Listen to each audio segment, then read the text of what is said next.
It's Code Red, baby. Yeah. We in the house, go Bears. Woo. Let's go. There ain't nobody hot as Code Red in your spot. Yeah. Moving through your city, tearing up your block. Woo. With Bears, they're the team to watch. We won't stop until we got the game unlocked, and we can't be stopped. Give them something to crush. Give them something to crunch. Give them a team, they gon' eat them for lunch. Chill. Give them something to block. Yeah. Let's show them how the Bears do damage. Defense, block them. Hit them high, hit them low. Offense, run them. Touchdown, field goal. Chop, chop, hit them. Chop, chop, hit them. Chop, chop, hit them. Hit them, hit them, hit them. Defense, block them. Hit them high, hit them low. Offense, run them. Touchdown, field goal. It's Friday night in Texas. That means it's time for some high school football. Three-step drop, pass across the middle, first down Bears. Handoff up the middle. Bears are there. They stuff him. He's got his man beat. Diving catch. Touchdown Bears. 46 yards. Page around the end. He's got pressure on the quarterback. He's got him. Sack. 5-yard loss. See y'all on game day.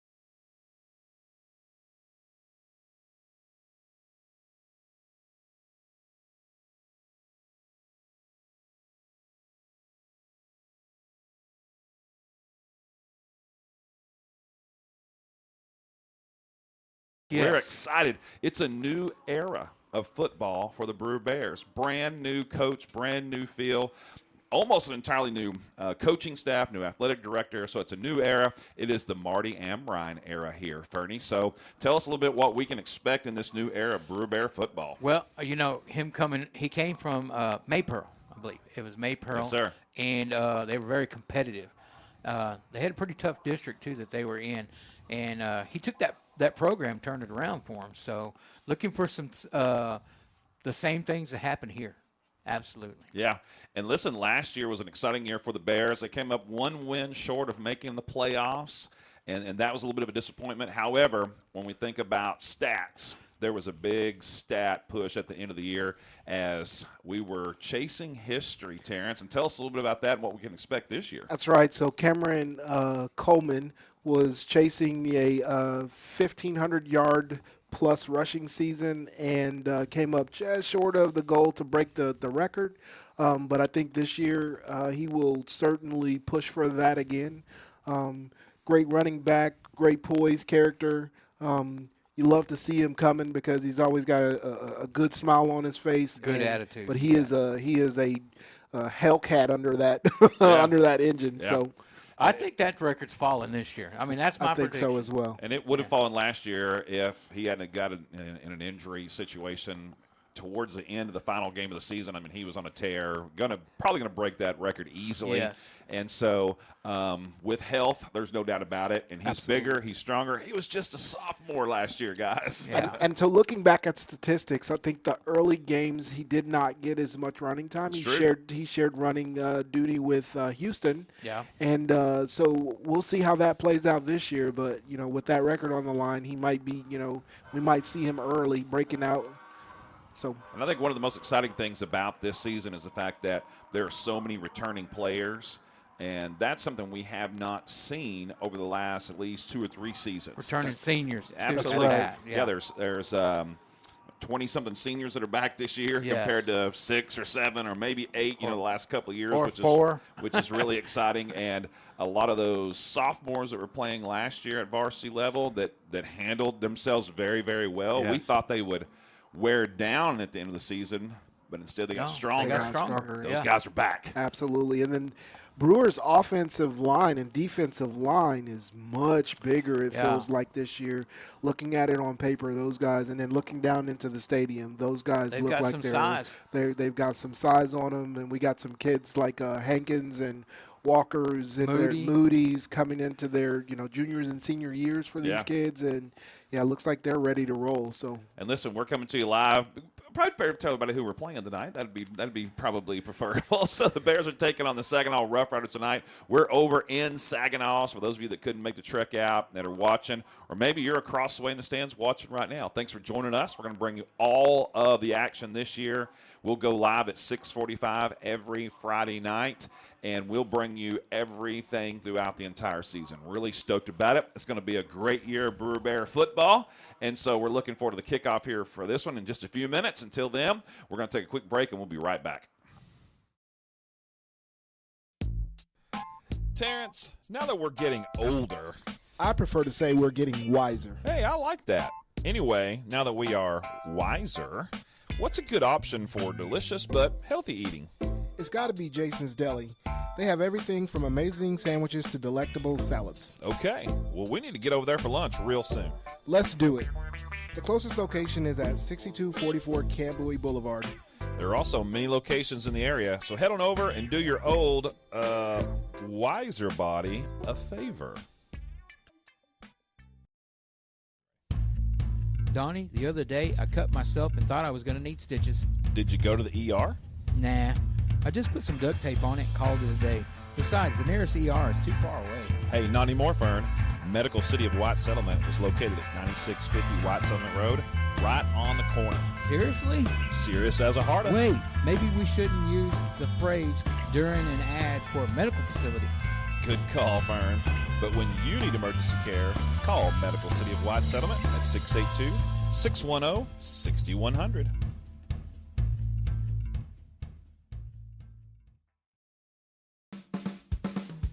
If your business or restaurant is in need of fresh produce, then you're going to want to visit premierproduce.com and learn about all the great services provided by Premier Produce. They're located at 8125 Western Hills Boulevard in Fort Worth. Check them out for all of your produce needs. Then one of our favorite sponsors here on the Brewer Bear Network is Jimmy John's. Jimmy John's has several locations nearby. Check out one of those the next time you're hungry for some delicious food. We want to thank Jimmy John's for providing so much food for us here at the stadium on a regular basis. Jimmy John's is the place to go. We're live at Rough Rider Stadium as the Bears are getting ready to kick off the 2025 season. Captains tonight for the Bears are going to be number 11, Malachi Barr, number 53, Brady Midler, number 73, Jake Hankins, and number 99, Big Colton Plemons. And for the Rough Riders, we've got number 0, Isaac Bukasa, number 3, Javion Goff, number 12, Joshua Greek, as well as number 21, Najah Nicholson. So those are your captains for the Rough Riders, and actually two more. Number 24, Tory Lords, and number 28, Isaiah Quinones. So those are your captains for the night's game. And as we get ready here for this exciting game, we're just going to keep it right here and chat a little bit. And as they're getting ready for the on-field activities here tonight, it's a beautiful night for football. You know, a lot of times here in August, we've got that 105-degree heat. Yeah. You know, but it's a lot cooler tonight. It's actually not.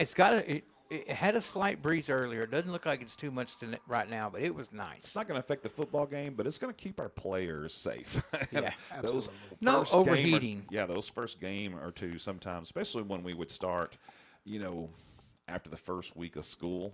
You know, that first Friday night, man, sometimes we have those 108 games, and it's just dangerous out there. So kind of we're worried about the I'm sorry about that, Donnie. We worry about the cramping, too. Yeah, it makes a big difference. And so we got a great night for football. There's a great representation of Bear fans across the way. Always love to see that. Stadium nearly full over there when you put the band and the drill team in. Going to be an exciting an evening tonight over here in Saginaw, taking on the Rough Riders, a team that was in our district for several years. That's correct. And so tonight, this is a non-district game. We're going to pause for the national anthem. No.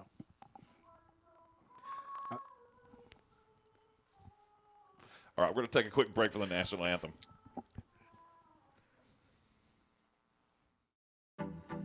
Hey Bear fans, here's some more of our great sponsors. Let me tell you about Rival Signs. They're located at 110 Jim White Freeway in Fort Worth. Check them out for all your signage needs. And of course, Raising Cane's Chicken Fingers. Visit your local Raising Cane's for all your chicken finger needs. Hey, Terrence, you own your own home, right? Yes, I do, Donnie. So you know the hassle it can be when you need a new roof. I sure do. And in Texas, with the hail, high winds, and storms, our homes take a beating. Well, that's why we recommend TXD Roofing. Texas Direct Roofing is located in Haltom City and has been in business since 2011. To schedule an inspection or install, head to txdroofing.com. Thanks, TXD Roofing, for all you do for our school.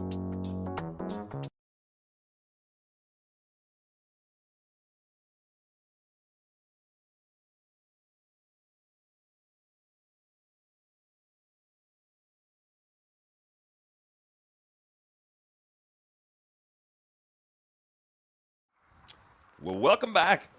The national anthem kind of snuck up on us there a little bit. And so first game Working the kinks to kinks work out. out a little bit there. So, but a great rendition of the national anthem. I don't know who the lady was that was singing, but she nailed it. Yeah, It was she was beautiful live night. somewhere. Yeah, live singing. We always love that. Of course, we enjoy the band playing too, but love when someone gets down there and can belt it like that. Did a fantastic job. And I believe it's first responders night here tonight. They have recognized quite a few firemen as well as law enforcement. So it's an exciting night here at Rough Rider Stadium. You have got everything out here tonight. I can see ambulances, fire trucks. There's police vehicles, police trucks. I mean, you've got it all. We should be well taken care of tonight. That's what you're saying. Yeah, we're going to be well taken care of. John gets mad and starts throwing stuff at us from behind. We've got We're lots of we'll lock him Band-Aids up. and bandages. All right, so listen, we're just a few minutes away from kickoff here, and Terrence just kind of thinking about some of those players that the Bears lost last year that we're going to be looking for someone to step up and kind of take their place. I mentioned some of those here tonight. Yeah, so on the defensive side of the ball, we graduated some seniors last year, which is always a good thing. But we lost Lucas Galloway. We also graduated Cameron Carr. I'll say it that way instead of lost. Lucas Cantu also graduated, and then from our defensive linemen, we graduated Arizola and Landon Perez, and so. Those are going to be some folks that we would need to, fill those gaps in. And, if we look back over some of the statistics for last year, some of the top performers in our defense were definitely sacks was Lucas Galloway. And we also lost or graduated Elijah Mandy, who was one of our top DBs last year. Yeah, Mandy was such a huge leader on the defensive line, and just enjoyed watching his career. Did a fantastic job. And so we'll be talking more about them throughout the broadcast tonight. The Bears will receive the ball first, and I'm assuming that Saginaw won the toss and deferred. We'll assume. Yeah, I we'll think assume so. that. We'll assume that. Looks back deep for the Bears is going to be number 6 Walsh, as well as number 21 Reed for the Bears deep. So that's going to be both juniors. All right, here we go. We're ready for the kickoff of 2025 season. The Rough Riders are set and lined up. Bears are ready. Fans are excited. Many of them on their feet across the way. The bands are tuned up. Law enforcement's in place. Ready to go. YouTube is streaming. The connection is good. We're ready for the 2025 season, and it is underway. It's going to be a short, high kick over the right side. Fielded at the 15-yard line, will be returned by number 21. Dances to the 30, almost breaks the tackle, gets up to the 33-yard line. Nice job by number 21. That's going to be Raylan Reed, the junior, on that return for the Bears. So as we begin the first quarter, the Bears will have their first offensive possession of the game and the season, beginning things at their own. Looks like they mark him down at the 32-yard line. We got us a new QB starting this year, Donnie. Yes, we do. Absolutely. Mr. Colton Riles is going to be our commander-in-chief this year. Familiar in the backfield with him will be a lot of names that we are used to seeing and hearing. We'll talk more about them in a minute. The Bears are going to line up with a 2 wide receiver set. Now one man splits out wide to the left. Direct snap goes to number 2, it looks I like. believe that's number 2. That's Yes. going to be Tristan Alexander on that carry. All right. And so it looks like That was like a wildcat. Yeah, so Alexander's going to begin this game at QB and a little bit wildcat formation. Cameron Coleman, who was the running back last year, lining up in the slot on the right side. You've got 3 wide receivers, 1 tight end. Direct snap once again to Alexander. He barrels forward, maybe picks up a yard or 2, and he's going to come up short about 3rd and 2. Yeah, it's going to be short, 3rd and short. A good job by that O-line for the Bears, kind of getting a push. All right. Well, we wonder what kind of offense we would see under the Marty Amrine We're getting a look here, at it, ain't we? And we're getting a good look at it here early. All right, now we've got a timeout on the field. It looks like Saginaw. I do believe that was a timeout Yep. for Saginaw. They call it early. They didn't were like, something. hold up. Yeah. Bernie, I think they saw something they didn't like there on 3rd and short. I'm tell you what they saw. They were like, "That's not the number we got for starting quarterback. That's not the None of this that's makes the sense. running back split out. I don't like that." There was a lot of things they didn't like. Yeah, and I'm wondering, too, if the Bears maybe not going to show a lot of what they may do during district. Could be, Just never know. could be. All right. So I'm gonna tell you what. I tell you what I have seen so far. I've seen an offensive line get a really good push on 2 or 3 plays here. Yeah, 8 yards. 8 yards in the first 2 downs is a good positive direction for the offense. And Hey, we'll take 4 every play. Four per down would be fantastic for the night for sure. All right, Bears are coming out of the timeout, set and ready to go. They're going to line up with a similar formation. Got them set on the far hash. Got Coleman in the slot. Got number 5, Caden Foster, on one side, and then you've got number 18, Colton Riles, who we were told we're going to be playing a little bit of quarterback, is actually lined up wide receiver. And here comes a direct snap, run right up the There middle, you go. dives That's forward. a first down, I believe. Needed 2 and got hit and barreled forward for a couple more. It looks like he gets 3 for the first down. So the first down of the season comes on the first drive for the Bears. It pushes them forward to the 43-yard line. Let's see what we got now coming up. Similar formation. Now this time splitting out wide to the right is going to be Devin Roberts. Roberts, Riles, and Kerrigan looks like lining up. This pitch toss this time is going to go to Coleman. And running a little option there, a little surprise on the first series of downs. Now the Bears go back a little bit more traditional formation on offense, and that loses them 4 yards. Yeah, they had both Alexander and Coleman in the backyard, in the backfield. Excuse me. You know, Riles is now there in the backfield. He's in the shotgun formation. Fakes the handoff, looking deep, fires, wobbly pass is short, and that was almost picked off, but it was thrown out of bounds. That pass was either tipped or just come out of his hands funny, because that was a little bit of a wobbly look there. Kind of had the look like a duck there flying. Yeah. Not a beautiful pass, but it falls incomplete. the defensive back was definitely duck hunting. Yeah, Yes. he was. That brings it up to 3rd and long now. All right, 3rd and 14 for the Bears. Alexander steps into the slot out of the backfield. Here comes Riles, rolling right, looking downfield, fires, has a man caught up near midfield. It's going to be short of the first down. Got some yardage back. Let's see, it's in between the 40s here. A lot of times these high school coaches will go for it in this situation. And that was a good catch by number 10, Devin Roberts, for the Bears. Bears are going to go for it. 4th and 4. 4 wide receiver set this time. Coleman in the backfield along with Riles. Tries to draw him offside with a hard count. They don't fall for it, so he gets some direction from the sideline. Now they're going to stack wide receivers over on the right. 2 split out wide on the left. Shotgun formation, handoff, Coleman dancing around, tries to get through, but they're going to bottle him up right at midfield. Yeah. No gain on the play, and the Rough Riders will take over. Yeah, that was good defensive stance there by the Rough Riders. And there's not much Coleman can do on that. Yeah, got back to the line of scrimmage and then just stuffed at the line of scrimmage. No holes for him, and Bears turn it over on downs. All right, just give us a look at the Bear defense coming up. And this is where they lost most of their Depth. depth from last year. Yeah. Depth, leadership, experience.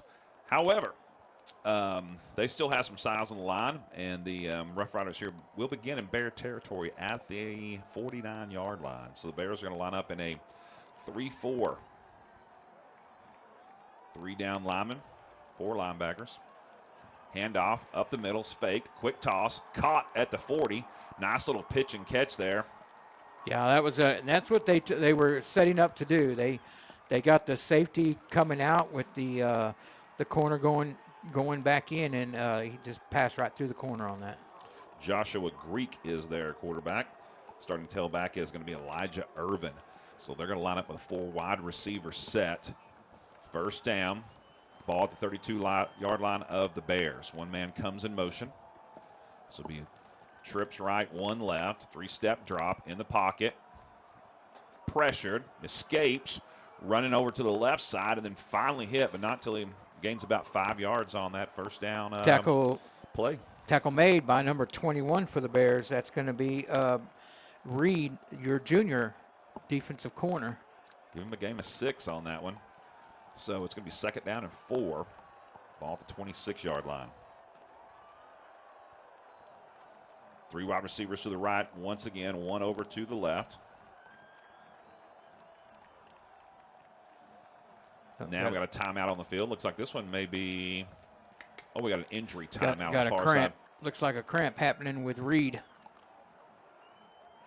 All right, so first timeout for an injury on the field, and you were just talking about that, Fernie, with the heat out there. It's a lot different on game night than it is at practice.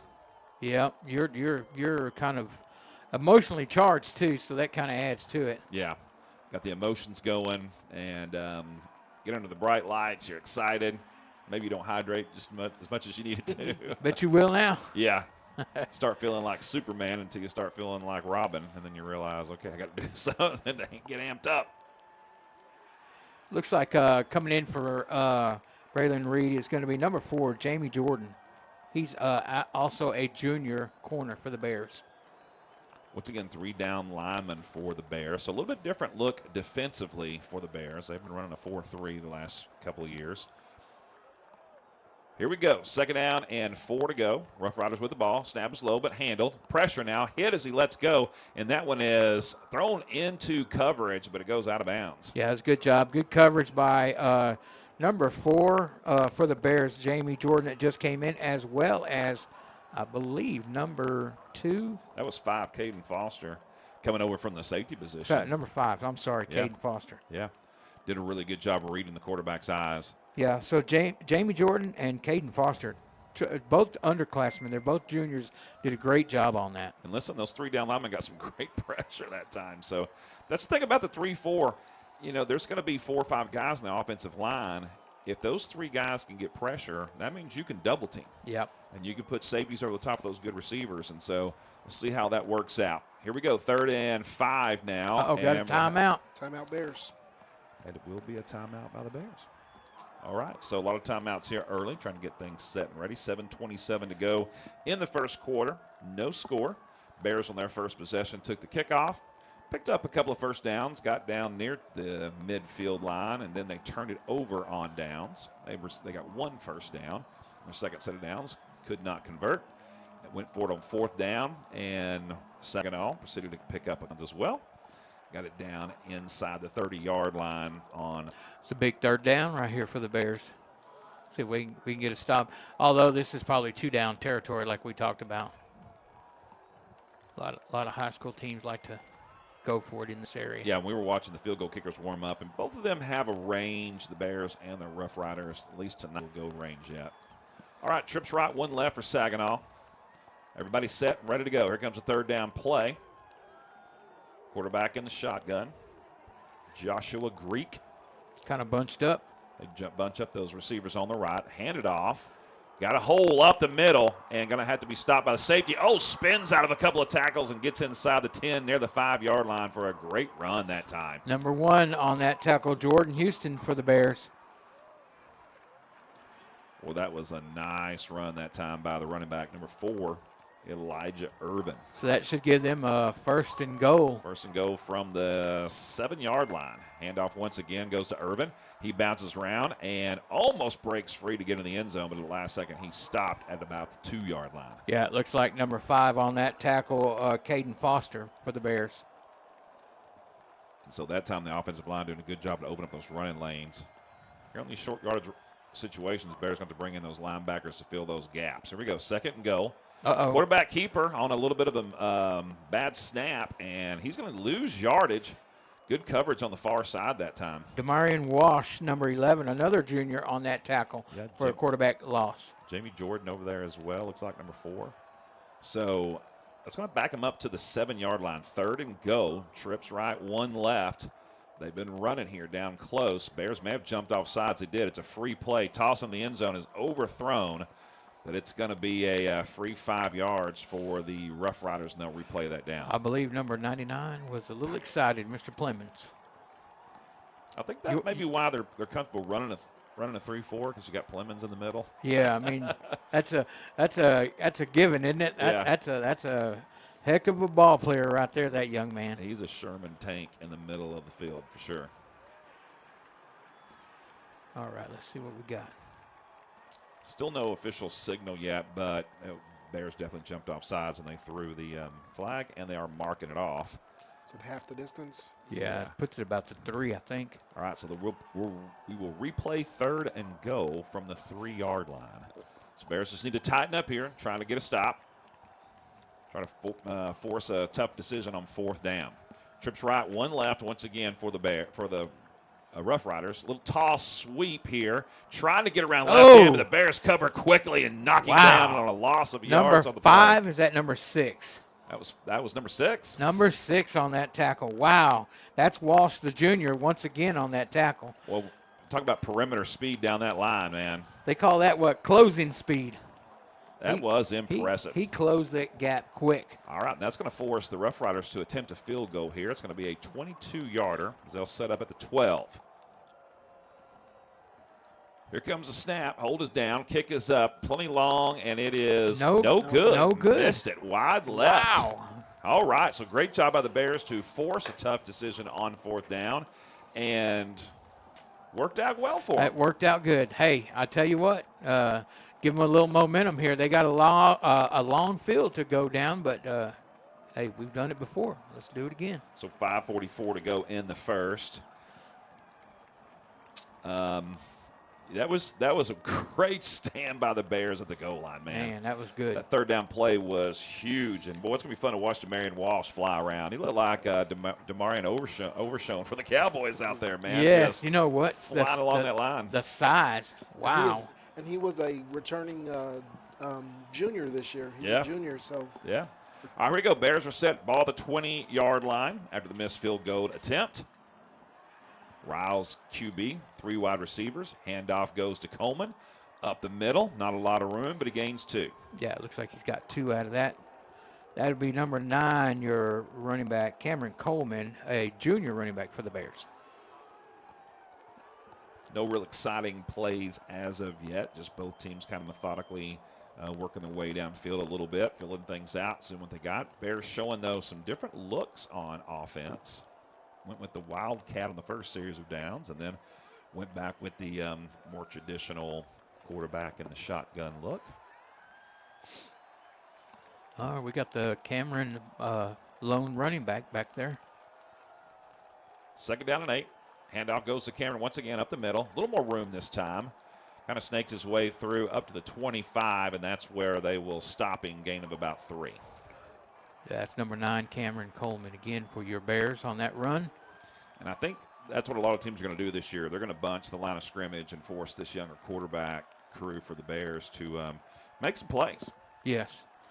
If they catch them in space, that might be something that teams will regret. Here we go, 3rd and 5.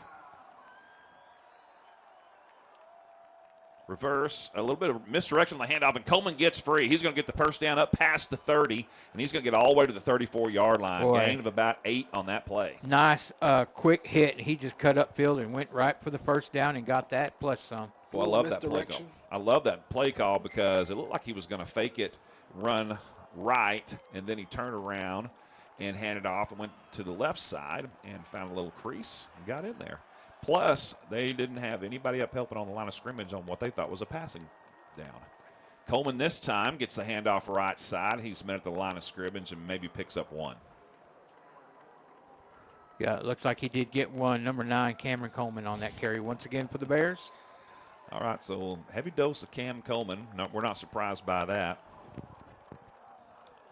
Yeah, I thought we'd see quite a bit of that early, as we should have. Yeah, 2nd and 9 coming up.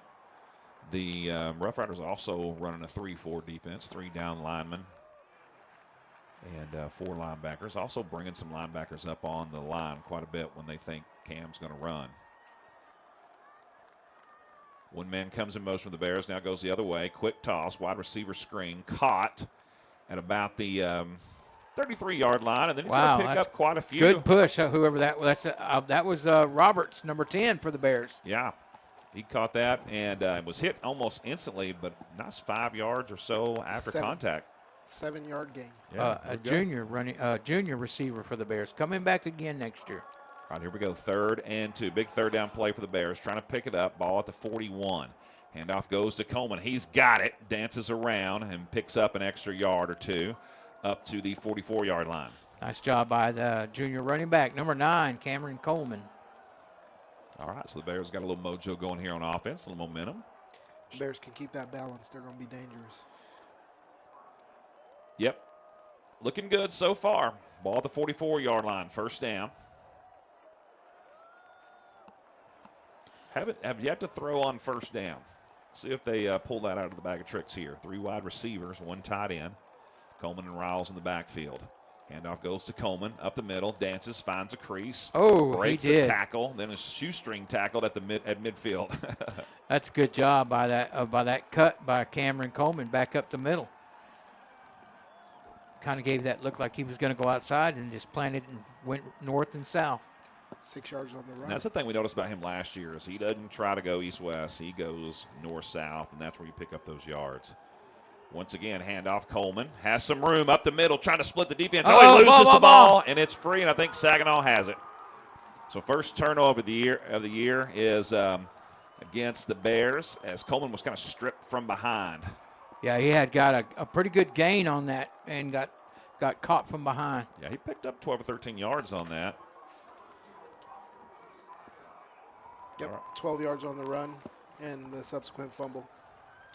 Okay, so with 2 minutes to go here in the first quarter, Bears turn it over to Saginaw, and they will have it on their own 36-yard line. Bears had it rolling too. They were going. And I thought Cam was going to break that one for a minute, and I think he had eyeballs on the end zone and forgot to cover up the ball with the other hand. Yeah, a mistake that he will not make too often. That's all right. Here go Bears on defense, so we'll see what we got going on here. 4 wide receiver set for Saginaw. 3-step drop in the pocket. Under pressure. Sets up a nice little across-the-middle screen, but Bears sniff it out pretty quickly, gain of about 6. Tackle made by number 12 for your Brewer Bears. That's going to be Jaden Kerrigan, the senior. Yeah, the Bears came on a delayed blitz there, and Greek quarterback was just able to get that one away on a little crossing route. He had just enough time. Yes, he did. All right, 2nd and 5. They give him 5 yards on that one. 3 receivers left, 1 right. Quick toss, caught midfield, breaks a tackle, breaks another tackle, and then gets past midfield for the 1st down. Yeah, a tackle was made by number 3 and number, I believe, 9 for the Bears. 99, excuse me, Plemons. That's Caden Stewart on the catch for Saginaw. He's almost lined up off sides twice. We'll keep an eye on that. Here we go. 1st down into Bear territory. Ball at the 48. Little pressure. Trying to set up a wide receiver screen again, but this pass falls incomplete short. Yeah, I believe the QB heard some feet coming, stepping his way, and got a little antsy, threw it out quick. And those offensive linemen released for the screen, trying to set that up. And just the timing was off on that one for Saginaw, but that's a good for the Bears. 2nd and 10. Ball at the 48-yard line.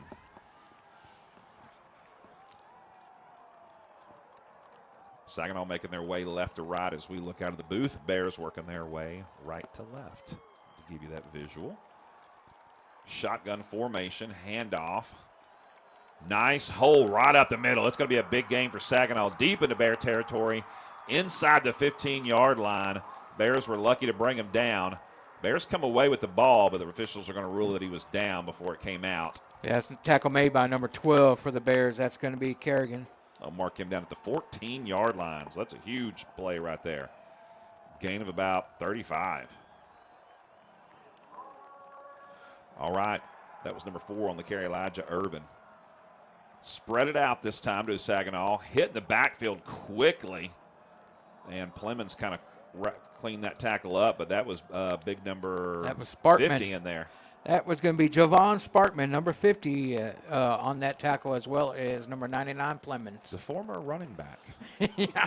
The former finesse running back. No. No. The battering ram. ram. Battling ram, bowling ball of a running back that Sparkman was. And boy, was it fun to watch him carry the ball. He was the refrigerator Perry of our. Yes, of his he time. was. As a freshman. He wasn't quite Eric Worlds. Remember big Eric Yeah, Worlds? Eric Who was Worlds. about 3 bills. He would carry the ball. Hey, Eric had him some wheels out. He could move. All right, that wraps up the first quarter, so we'll take a quick break and be right back after this. Hey, Bear fans, here's some more of our great sponsors. Let me tell you about Rival Signs. They're located at 110 Jim White Freeway in Fort Worth. Check them out for all your signage needs. And of course, Raising Cane's Chicken Fingers. Visit your local Raising Cane's for all your chicken finger needs. Hey, Terrence, you own your own home, right? Yes, I do, Donnie. So you know the hassle it can be when you need a new roof. I sure do. And in Texas, with the hail, high winds, and storms, our homes take a beating. Well, that's why we recommend TXD Roofing.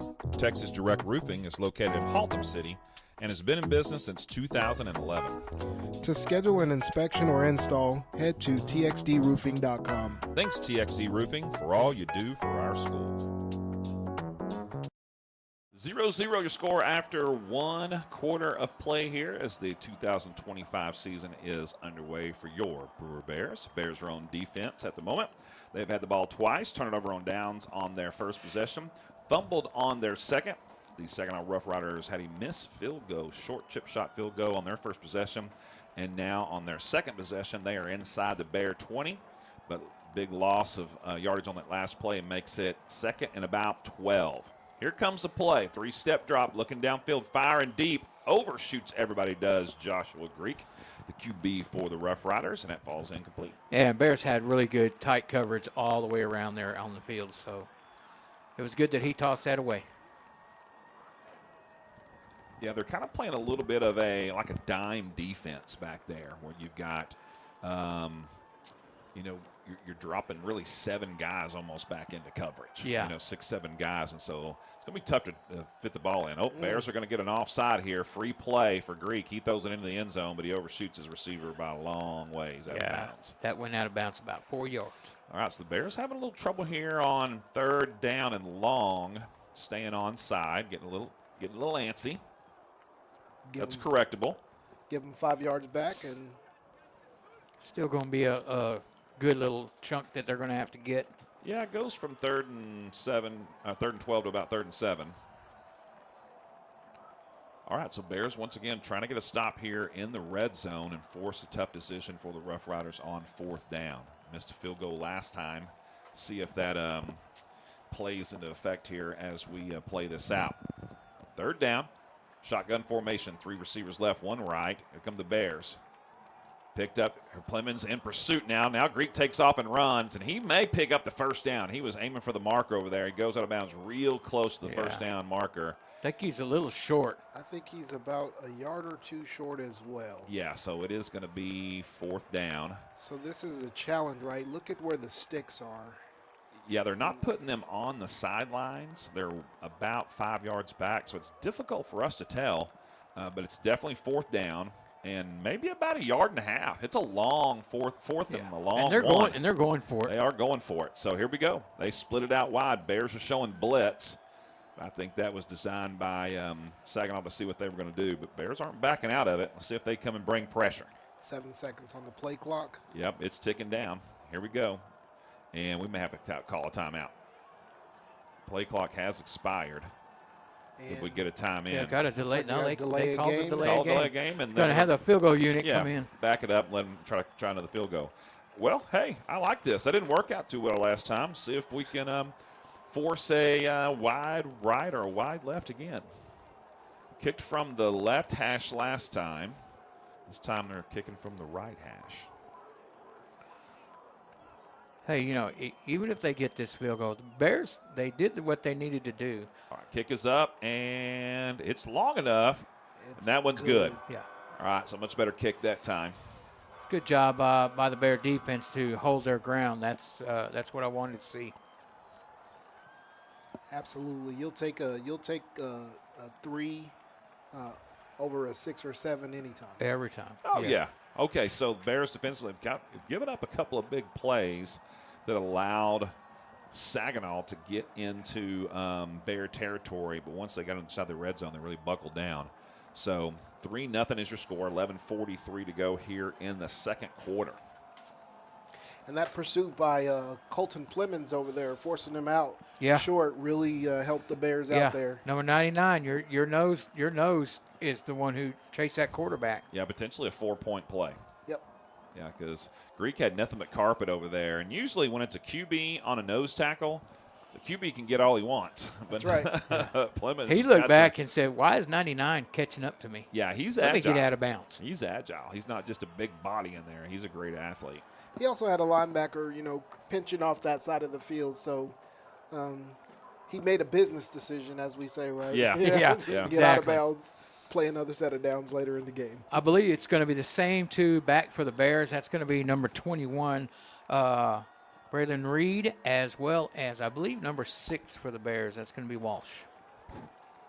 All right, Saginaw set to kick off, working their way right to left. And it's going to be fielded at about the 22-yard line. It will be returned by the Bears up to the 30, dancing around and then stepping out of bounds. Oh, and then hit out of bounds. That should be a 15-yard penalty. That should be a penalty. Oh, wow. Are you He's kidding just me? going to look the other way. There, Now? I think, and then They're I going think to call it on us, I bet. Yeah. Listen, the Bears. Who's number 21? Who was that? That's Reed. going to be Reed. He was hit 3 or 4 yards out of bounds, and the official saw it. He's standing right there, ignored it, and then Reed got to John a little bit. Then they threw a flag, and they're probably going to get him for unsportsmanlike when it should have just been, a late hit out of bounds. It was clear. It was clear. It wasn't a dirty hit, but it was clearly out of bounds. All right, here comes the call on the field. And it's definitely going to go against the Bears, it does appear. Wow, it's going against Saginaw. Well, they got it right then. I stand corrected. But listen, That's I don't think actually it was the on right call. I don't It was think the it was right on- call. I don't think they they called it on that late hit either. You're right. Yeah. Oh, 'cause okay. The flag came out way after that when Reed was John a little bit. He was upset because he got hit out of bounds because he had let up a little bit, and that's when people get hurt. So, all right, glad we got it right. So the Bears will take over 1st and 10, ball at their own 47-yard line with 11:36 to go. Quick toss, caught. Wide receiver screen, set up, makes the first couple of guys miss, gains about 3, maybe 4. That's a good job by number 10, the junior receiver for your Bears, Devin Roberts.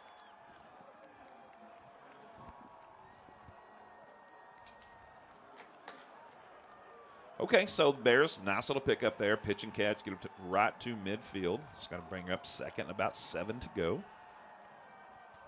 Plenty of time on the clock here. Left in the half. I kind of like that first down throw. That's right. That's what I was thinking as well. Well, that's what we were talking about earlier. Here comes handoff to Coleman. He dances around, makes a couple of guys miss, barrels forward, and he's going to pick up about maybe 6. Yeah, it's going to leave the Bears with a 3rd and short. It's a good job by number 9 on that carry. Got to be 3rd and a long 1. Not quite 2. They gave him 5. Okay, here we go. 3rd down. Bears line up quickly. 3 wide receivers, 1 tight end. Handoff goes to Coleman up the middle. He's got it. 1st down. Dives forward, going north-south, gets to the 38-yard line. I'm going to tell you guys what I saw. Big number 73 took his guy to the sidelines. That was a great job. Yeah, 7 yards on that carry. And he was hit pretty quick, but he's so shifty in the middle of the field. And if you remember how Vince Young used to take the ball in the middle for the Longhorns. Yes. He would just kind of get in the middle and just he'd dodge a guy here and dodge a guy there. It's and like he would shimmy, or shake a little bit and one that's way. exactly what Cam Coleman does. All right, trips left for the Bears this time. First formation, time we've seen this formation. Riles looking, sets up a screen. It's caught. And it's going to be a nice game of about 3 or 4. Wow, there's a face mask, and they didn't call that. That was number 14, I believe, Ty Silas with the catch over there. Yes, sir. Number 14, Ty Silas, the junior receiver for the Bears. We got Silas and Jones and Roberts in the game. So the Bears really giving us a lot of different looks with a lot of different players offensively. And so that's good. We're going to keep a lot of guys fresh. And so far, I'm looking at all the quarterback, running backs, and receivers. You got one senior out there. That's number 10, Roberts. And number 10 Roberts is a junior as well, if I'm correct. Second down and about 8 to go. Handoff to Cameron right up the middle. Coleman, and he gets up to the 30-yard line. Nice little gain. Good job. Exactly 5. Yeah, good job by Cam Coleman. Good job by the lineman too. That was a good hole they produced there. Ball at the 30-yard line. Third down and a long one to go. Bears most definitely in 4-down territory here. Handoff, Coleman up the middle. He's going to be right at the line of scrimmage, and I think he's going to get it. I think he just got past it. Right at the first down marker. It's a good job by the lineman, get that little push they needed. And he does get the first down. He was hit pretty quick, but he's so big and strong, he just powered forward for a couple more yards. Yeah, you could tell this year he's gotten stronger. I mean, just looking at him, you can tell he's just a lot stronger than he looked last year. And again, he was a sophomore last year. Yeah, if you're a defensive coordinator and you've got a guy that gained 1,500 yards as a sophomore that now you're trying to defend as a junior. He's on your radar. Yeah, I mean, he's the game plan. It's stop him, no doubt about it. All right, Bears down 3-0, 8:17 to go in the half. Handoff, Coleman, left side, cuts it back inside, and he picks up 4 or 5. Flag comes in. I think it's going to be a face mask. I do believe and that should have been the second one of the game against Saginaw, but they hadn't called it. Just kind of grabbing and pulling on anything they can get a hold of on Cam Coleman. 3 yards on the carry. Yep, that's going to be against the Rough Riders, so that's a good for the Bears. So that'll be an automatic first down. And it's going to move them all the way down to the 12-yard line. Boy, that's a good time to get that penalty for the Bears. So it's a good for the Bears. So Coleman with several nice runs, some pitch and catches there from the quarterback, Mr. Colton Riles. And the Bears get down to the 12-yard line. They're in the red zone, 7:52 to go. Trying to get on the board. Trips left. Handoff fake, rolling right. Riles is in trouble, throws and caught. Oh, he's got it. Nope, it falls dropped. incomplete. Was trying to pick up Alexander over there. Was Riles, but just couldn't quite get it to him. Threw it behind him just a little bit. Well, I tell you what, he had just enough wheels to get out of there because he was being pressured. That's a well-designed play because you've got trips left on the short side of the field. Quarterback rolls out right, and then Alexander's been lining up in that little H-back position, and he just kind of split off. And a lot of times that's an easy pitch and catch, but Rough Riders did a good job. Here we go. Second down and 10 to go. Coleman, left side, he's got some room, cuts it back inside, and he's pulled out of bounds at around the 5. That's a good job by Coleman to get outside, get everything he could. They will mark him down at the 5-yard line, so it's going to be third and about 1, maybe 2. Yeah, it looks like a 3rd and 2. It's really hard to tell with those sticks being So far on the back. sidelines. 8 yards on the run. Yeah. Uh-oh, the timeout. All right. Timeout Saginaw. They call a timeout here as they were not satisfied with how they were lining up defensively They against did what the not Bears like were showing. that. Yeah. Yeah, those sticks are very, very hard. It's hard to measure the down and distance. I only knew that the last play was started at the 12. So I'm having to use my fingers and toes to try it. You're doing better than me because At the angle that we're looking at, it's kind of like when you're watching a baseball game and that camera's not right behind the pitcher. Yes, it kind of throws you off. Yeah, and you think a pitch is a strike, and then you have to realize, well, there's a really bad Yeah, angle. wait, there's an angle there. It's not that the umpire's really bad. He's bad, but not that bad. Yeah, I got you. Yeah, I'm having to do the math. That was only a 7-yard run because 12 to the 5. I knew it was only 7, but I was going to give you time to correct yourself. I appreciate I had that. no idea. It's way too early in the season for me to be counting yardage that quickly. No doubt about it. Okay, so the Bears are back on the field, ready to go. They're going to have the ball at the 5-yard line. They need a couple. Scoreboard says 3rd and 3, but it's a short 3 to get the first down. Okay. And, again, it'll be interesting to see if the Bears will pick this up, what they do on 4th down. Will they go for the tie or try to pull ahead? Let's hope they don't have to worry about it, pick up this first down or a touchdown here on the 3rd down play. I'm already looking at the way they're lining up, and it's kind of – Wildcat? yeah, but you see the 2 linemen set in the backfield? Yeah, I like it. Yeah, this little Wildcat formation is going to be interesting to watch. But it was Tristan Alexander on the first series. This time it's Cam Coleman. So let's see what he does. They're going to snap it right to him. He's going right up the middle behind those big boys, and he's going to get the first down for sure. And I think he got inside the 1. It was close, but didn't quite get in the end goal zone. line. So he's it's going to be a 1st and goal for the Bears. Yeah, he needed 3, got about 5 or 4. And inside the 1-yard line, 1st and goal. They're going to line up that same formation. And, yeah, we're going to call a timeout again on Saginaw, and they're going to bring in the jumbo package. big number 55, Jacob 55 and 54. Mangus. Come on, let's go. His weight's not listed, but he's 3 bills. And 54 is in there, coming in there with him. Yeah. Uh-oh, is he? Yeah, He's 54 and 55. He's a big old boy. They decided to go in. They ran out of ink trying to print his weight.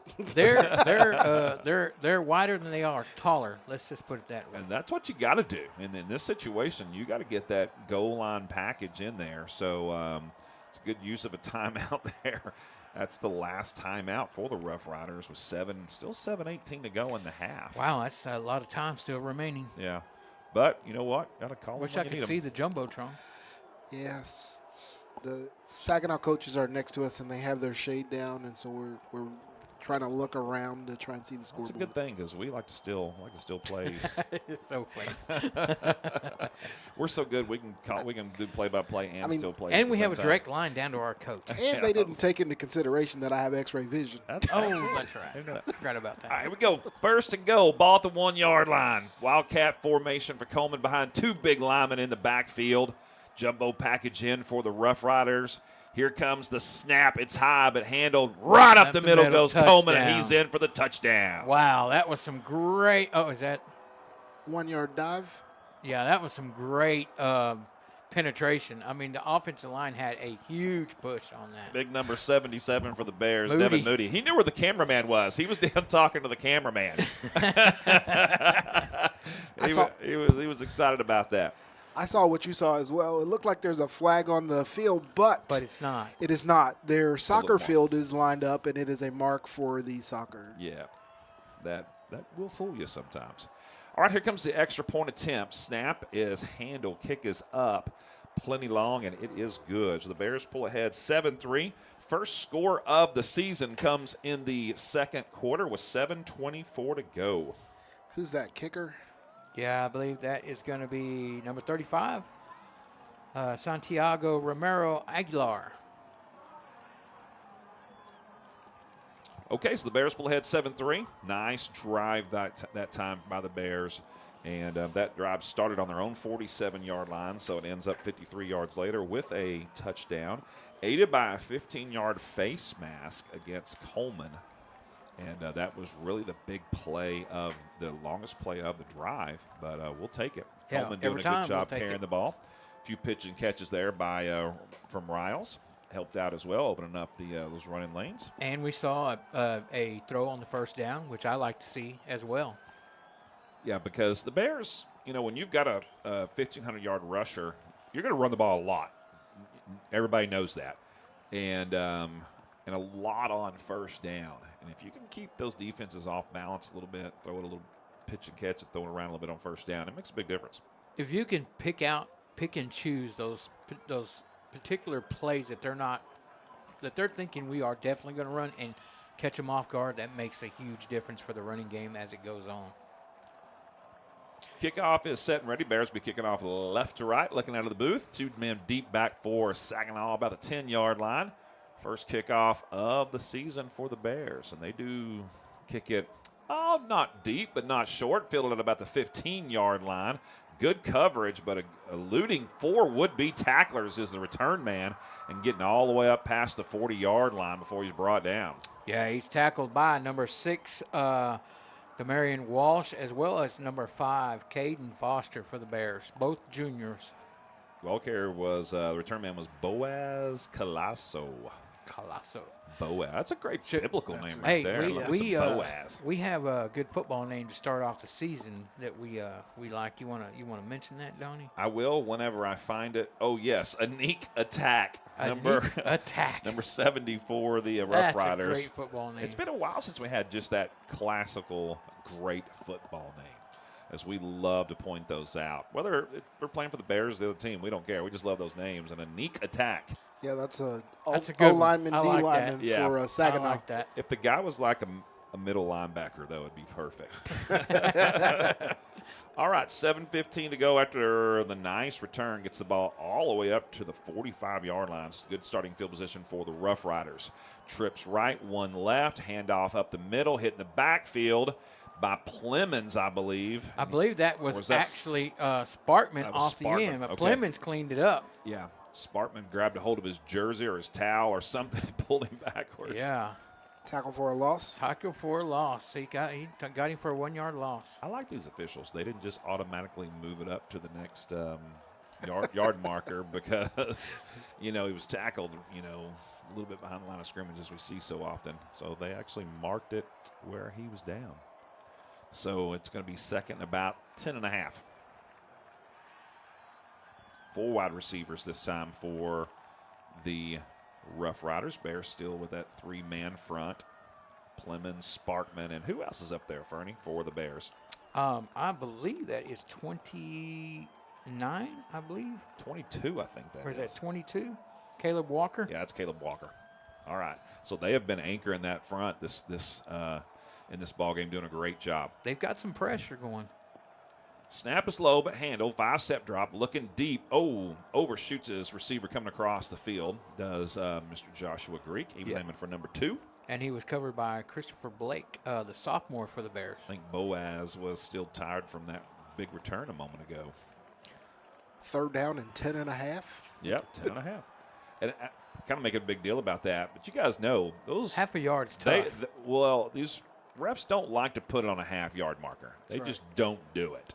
All right, Bears showing blitz off the left side. Saginaw picks it up, gets some direction from the sideline.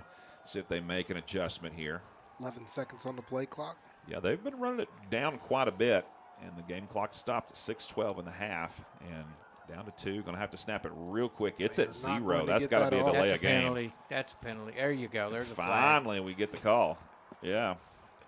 So, you know what? Kudos to the defensive coordinator for the Bears, because calling a blitz over on that side really kind of threw them off. Yep. And Mr. Ron Mendoza, our defensive coordinator. And kudos to the Bears on that line, because they were in that stance for they were ready to come. Easily 15 seconds. They were ready. All right, here we go. 3rd and a long ways now. 3rd and 15.5. Trips left, 1 right. Going to go empty backfield for Greek this time. We got quads left, 1 right, but only 2 guys covering 4 for the Bears. Now we're floating a safety over. That's good. Now we're shifting another safety over. But still, here we've got Saginaw taking a long time. Play clock has not started. Now they wind the clock. Yeah, they're winding it now. That's very fortunate for Saginaw. Yeah, because they were not set and ready. Here we go. 5 wide receivers set on an empty backfield. He's looking left, under pressure, steps up, fires deep, has a man, overshoots him, though. And, the Bears are fortunate they don't get called for a hit there, a late hit. As, covered by number 5. That's going to be Foster. Yeah. Is that 5 or 6? Number 5 on that. That was Foster. Okay. All right, so forces a punt here. Foster's back to receive it. With 5:57 to go, Bears with plenty of time here in the first. 5:57 is an eternity in high school football. And the Bears still have 2 timeouts. And Caden Foster back deep for the Bears. Punter for Saginaw will be standing at his own 25-yard line. Snap is good. Gets off a high, spirally kick. Doesn't go very far. It's going to take a decent bounce over the Rough Riders and then takes a Bears bounce. And forced them to dive on it before it went too far back. Looks like they'll mark it down at the 32-yard line. So Not a huge punt, but Bears got decent field position here with plenty of time. yeah, on 32-yard line as they'll get set and ready to go. And listen, we mentioned Marty Amrine, our new coach, and assistant head coach is Daniel Foster, and then Seth McBride is the OC, offensive coordinator. We just mentioned Ron Mendoza as the defensive coordinator. Byron Hanspart has been around here for a while. He's a special teams coach.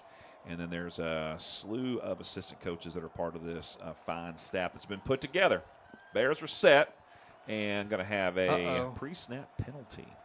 Got a pre-snapper. Looks like we moved somewhere. False start against the Bears. So it's been a relatively clean game for the Bears so far. We had a couple of offsides in the defense. But offensively, is that the first penalty? I think it is. I believe that is. Yeah.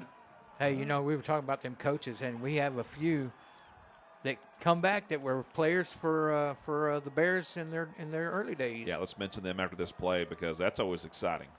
1st and 15, Coleman up the middle. Not a lot of room. Hit pretty quick, but he gets I don't know, maybe he got a yard.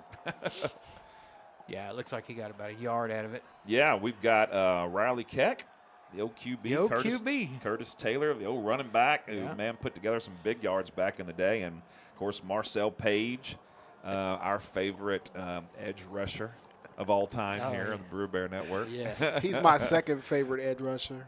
You got your son for you, yeah. There's been There some he good is. ones. He's open. Throwing deep, and that ball was almost picked off. Bears had 3 guys open on that play. Let's just be honest. And Riles underthrew the ball and should have been picked off by free safety for the Rough Riders, but he dropped it. Yeah, he just needed to lead Roberts, and Roberts was wide open.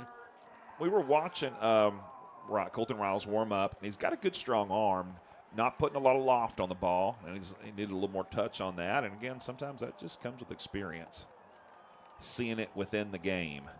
All right, so it'll be 3rd and long, 3rd and about 14 for the Bears. I wouldn't be surprised they don't hand it off right here. Nope, they're going to throw it. 5-step drop, trying to set up a screen. They get it to Alexander, and he is hit quick and brought down. Big hit. And they were trying to set up a screen. And, again, and then we got a late flag coming in. He slapped the ball out of his hand. Okay. And So we that have was a 1-yard reception. Yeah. So it's going to be 4th and about 13 or 14 here. And we've got, we're going to have Unsportsmanlike conduct. No, delay of game. But it's only 5 yards. Yeah. So it's not an automatic first down. The one of the defensive guys slapped the ball out of the hand of an offensive player. If you kick a ball or knock the ball away, it's delay of game. Gotcha. Just a 5-yard penalty. I remember Terrell Owens famously kicking a ball halfway across the stadium, AT&T Stadium once, getting called for that in a big situation. All right, the Bears, their first punt of the season. Deep man for Saginaw back at the 35. So Bears are forced to call a timeout because the referee started the play clock on time that time. After the penalty, he wound the clock, and the clock was down to 2. Wound it immediately. Which is what he's supposed to do, but you're right, they have not been doing that. But you know what? First game. Refs and clock management people, they got to work out the kinks as well. It happens to the best of us. Yeah, I'm going to throw me in there too. Well, struggling a little bit today, but that's all right. We're going to get there. We're not home, at least. That's what these non-district road games are That's for. what they're early for. in the season. That's right. You don't want to look at my out. spreadsheet right now. All right, so it is going to be 4th down and 8. The ball is going to be at the 4-yard line. 4:37 to go in the half. Bears up 7-3. Hopefully the Bears have a weapon in their kicker that's kind of hidden. Snap is really low, but handled and almost blocked, and Bears get off an ugly kick. It's going to go out of bounds, and the Rough Riders going to get great field position. That was just an ugly snap. It dribbled back there to him, had to field it like a shortstop, and by the time he was able to kick it, there was someone up on his grill. Pressure. Yeah, looks like that's number 36. I don't have a name for 36, so that could be Matthew Aguilar, the junior. He's listed as the only punter we have. That resulted in a 10-yard punt. Yeah, that didn't go very far, but better than being blocked. You know, when you get that Absolutely. dribbling snap back there, that's the best you can do with it. All right, Bear defense got to buckle it down now. Saginaw's going to take over on the Bears' 42-yard line. Best starting field position of the night for them. They started on the Bears' 49 earlier.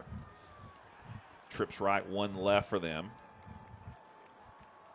Greek in the shotgun formation. Bears are still 3 down linemen up front. Right now showing 3 linebackers and really a nickel defense with 5 deep men. Trying to set up a screen. Oh, that was a hit by number 50, Sparkman. Yeah, but Sparkman got in there a little quicker than they anticipated. He got a big paw upon it. A little football one-on-one here. And we say we're trying to set up a screen.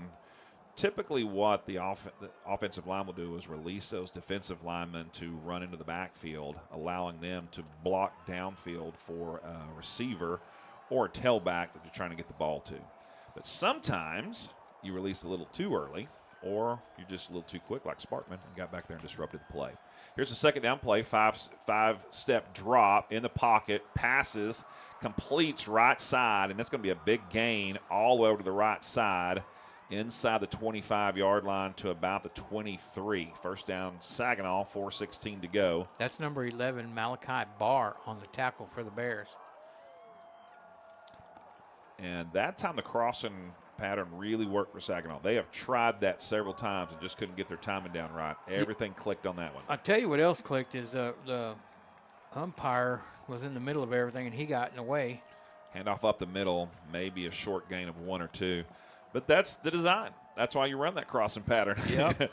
It's called, and you run right at that referee and force that defensive back to try to decide which way you're going. And maybe sometimes he runs into him. Number 99, Plemons on that last tackle, as well as 22, Caleb Walker. 2nd 8 now.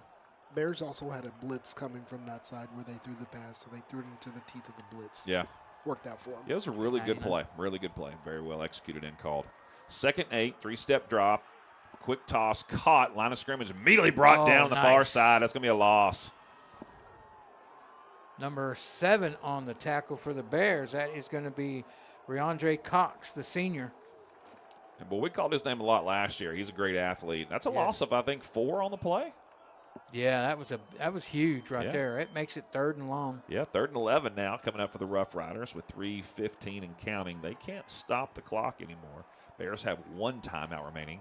They're trying to get a stop and maybe get one more shot at it here.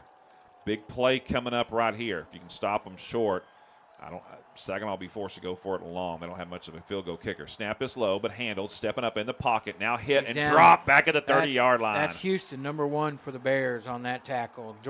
Jordan Houston. Boy, great job on a little bit of a delayed blitz. Came in, brought him down, and it's going to make 4th and a long ways. And I would assume that the Rough Riders are going to punt this ball, but they're lining up for a 45-yard field goal. Whoa, we're going to see what we got going here. Yeah, and watching the young, it's going to be 46 yards watch officially. The fake now. Watching him before the game, 40 was about his limit. See what he's got. Just can't get any jump. There we go. Snap is low, and they're going to have to just pick it up and try to run with it. Now the holder's trying to throw it. He's being pursued and just throws it out of bounds. And that is called that's going to be a flag. Intentional grounding. Yeah, because you didn't get it to the line of scrimmage. Yeah, he was out of the pocket but didn't get the ball past the line of scrimmage, so it will be intentional grounding. Excellent chest pass in basketball. That was horrible. That's all he could do. Thumbs down. Yeah. Hey, he's not a quarterback. No, you know what? I mean, running through his mind, he's just not wanting to get tackled for a loss. All right, botched field goal is the end result of that set of downs as it's still 7-3 Bears. They're going to get the ball back with 2:13 to go here in the half. Still discussing things on the field as to where they're going to mark the ball. Intentional grounding is usually loss of down. That doesn't matter. It's fourth down. Yeah. And so the Bears are going to have the ball at the 37-yard line, their own 37. All right, so 63 yards to pay dirt, one timeout, and 2:13 on the clock. See if the Bears can extend this lead. So they didn't mark it off. They just basically gave the Bears the ball where the penalty You occurred. get the ball where he threw the ball. Perfect. Yeah. It kind of treat it like a sack is what you do. Yeah. All right, 3 wide receivers this time for the Bears, 1 tight end. Handoff, Coleman, left side, trying to get around the end. Being pursued down the line of scrimmage, and he's going to be forced out of bounds near the line of scrimmage. Yeah. I think he got back to the line of scrimmage. No gain. And the stadium announcer agrees.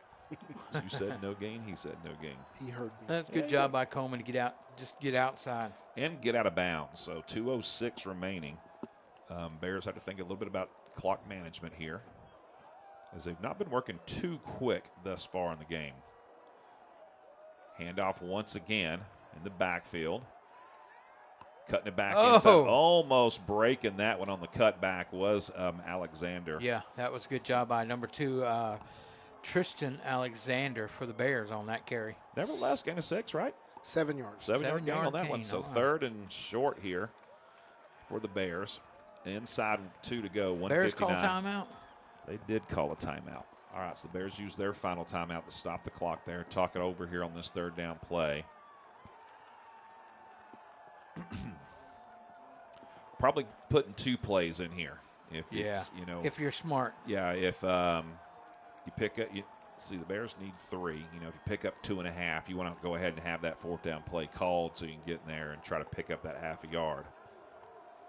If it's a loss on the play or something like that, then you go ahead and punt it away. But good time management here by Coach Amron.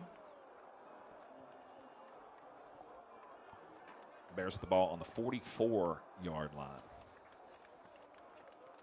All right, what's the call, Donnie? Well, it's going to be Coleman.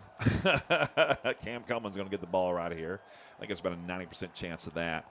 And, if you want to throw a little wrinkle here and you really trust Riles, and he's done a good job of taking care of the ball, maybe run a little quick wide receiver screen or a pitch and catch, try to pick up 3 yards. But I think they're going to play it safe right here. You don't want to do anything too fancy on the other end of the field right before halftime when you got the lead. Yes, exactly. Games are, as we know, are won and lost almost always in the second half of the second quarter. All right, they're on the right hash over here. 3 wide receiver set, 1 tight end to the left, or 1 H-back to the left. And play clock, it went down to 0, and it's going to be delay a game. I don't know how that could have happened out of a timeout. And the officials are going to talk that over. Coming out of a time, they ran right onto the field and were ready to snap it. So yeah, that's no way that's to a delay wrong a game. call. That's ridiculous. Yeah, they didn't reset the play clock right. There Yeah, you they go. won't wave it off. They got it right. Yeah, Riles was looking over Like, at what the are sidelines you like, talking we about?" just got out here out of the timeout. You kidding me? Again, working out those kinks on the play clock. All right, here we go. 3rd and short for the Bears. Big play right here of the first half. Handoff, Coleman inside, dancing, dives forward. He's going to be right at the first marker, down. and I think he got it. Yes, I think he got it. He needed 3, got 3.5, and he moves the chains. They'll stop the clock temporarily to get those set. 1:55, and now starting again and counting here for the Bears, all the way up near midfield. First down. Handoff, Coleman again. He's hit this time the backfield drop for a loss. I think he actually got to the line of scrimmage and just got pushed back. Yep. But we'll see. I think they gave him a favorable spot. No gain. Yeah, we're going with no gain on the play. Yeah, he's right at the line. I'll tell you what, the number 9 came off that end. He's an outside linebacker or what, but he creeped up and then came right up. And this is where the Bears can't be predictable on first down. 3 wide receivers, 2 tailbacks. in the backfield. Fakes the handoff, firing downfield, has a man in the seam. Caught! Got it. Number 10, it was thrown behind him, but he caught it. He's going to break free and get in for the touchdown. Nice job. Let him just enough. What a great play. I tell you what, 52 yards. I'll tell you number what 10. set that up was Cam Coleman going in motion out on that swing play. Hey, you love to see that. That pass was just, he threaded the needle in between two defenders, thrown just a little bit behind Devin Roberts. But, boy, what a great one-handed catch he made. Cradled it, and he split the defenders and was gone. Hey, put the Jets on and went home with it. Devin Roberts, what a great catch. Good throw, but better catch and run. Oh, the extra point is going to be blocked and then received in the end zone, and they're going to try to return this for 2 points. And they may get it. The Bears are in pursuit. Only one man to beat now, and finally knocked down the 5-yard line. Who is that? Number 2, Alexander. And he was blocked into the carrier by one of the Rough Riders. Tristan Alexander. Wow. Yeah, the Rough Riders threw a block they did not need to throw, and it knocked Alexander right into the would-be returner for the 2 points. Hey, I'll tell you what. I'll give him a gold star for hustle. Hey, you don't give up. He did not give up on that play. Did not give up. And he had every right to. He had 3 guys blocking him. Wow. That's amazing. Hey, just that little It's Alexander. rare that you see someone blocked into a tackle that far down the field, but stranger things have happened in high school football, and you're right, never give up. He put himself in the position to be blocked into the tackle. That's what Hey, that's what counts, talking right? about. Right. He got him a tackle out of it. And I'm glad I don't have to put a 5 on the scoreboard. Most definitely. 13 to 5 is not a good Fives are football. baseball scores. 2s and 5s are just baseball scores. I agree with you. All right. So 13-3. Bears with a beautiful, beautiful drive and just an incredible play there on the 52-yarder caught by Devin Roberts, pass from Colton Riles. And they'll remember that the rest of their lives. First big touchdown pass of the season for the Brewer Bears. Well, Santiago Romero Aguilar to kick off for the Bears. And that's the thing about Riles. We talked about him. He doesn't have a lot of loft on his throw, but he's strong, and that's why he was able to thread the defense so well. I mean, he had that little sidearm throw on that, and he got some pressure. Uh-oh, there's your flag. Bears going to be off sides. They kick it deep, fielded back at the 5, fumbled at the 2, now trying to be returned up to the 10-yard line, and finally brought down at the 14. I think the Bears will probably be kicking that again. Yeah. There was definitely offsides by the Bears. I got started a little early there on the kickoff team. Yeah. The coverage team. If I'm Saginaw, I want you to re-kick that. Oh, absolutely. For one, you didn't return it very well. You fumbled it back inside the 10. Oh, they're going to decline it. Oh, personal foul. There's Somebody get kicked out? no. They're going to make them. Well, I think there was two flags. One was declined and one was accepted. So the Bears will back it up 5 yards and kick it. All right. But, yeah, the second thing is, not only was it a poor return, you wanted to kick it again, but the Bears offensive, on the kicking team, they're going to be wore out. Absolutely. You got to catch your breath here. All right, so the Bears will back it up from the 40 to the 35 this time. Deep men for Saginaw, standing just inside their 15. Yeah, maybe you kick a line drive and try and punch it to the corner of the end zone. Yeah, just stop kicking to the young man's had the good returns tonight for sure. All right, Bears set and ready. And here comes the kickoff. Bears were almost offsides again. It was close. Kind of a short kick, fielded at the 22-yard line. Turned down the left side. Good blocking and splitting the return team was Saginaw. That's continuous action. Yeah. You can't tell where you are. A lot of yelling on the play there because number 6, that was Foster, right? No, that's Walsh. Walsh Denver hit him inbounds and just kind of Kept playing. Yeah, kept playing, and No they were whistle. still engaged out of bounds, but that's normal. Our coaches next door did not like that. Well, they want. That was the special teams coach. He wanted 15 more yards, right? Yeah. All right, so here we go. 52 ticks on the clock.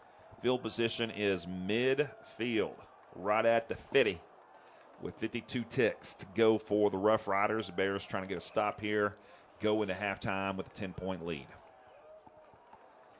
This is that time you always talk about.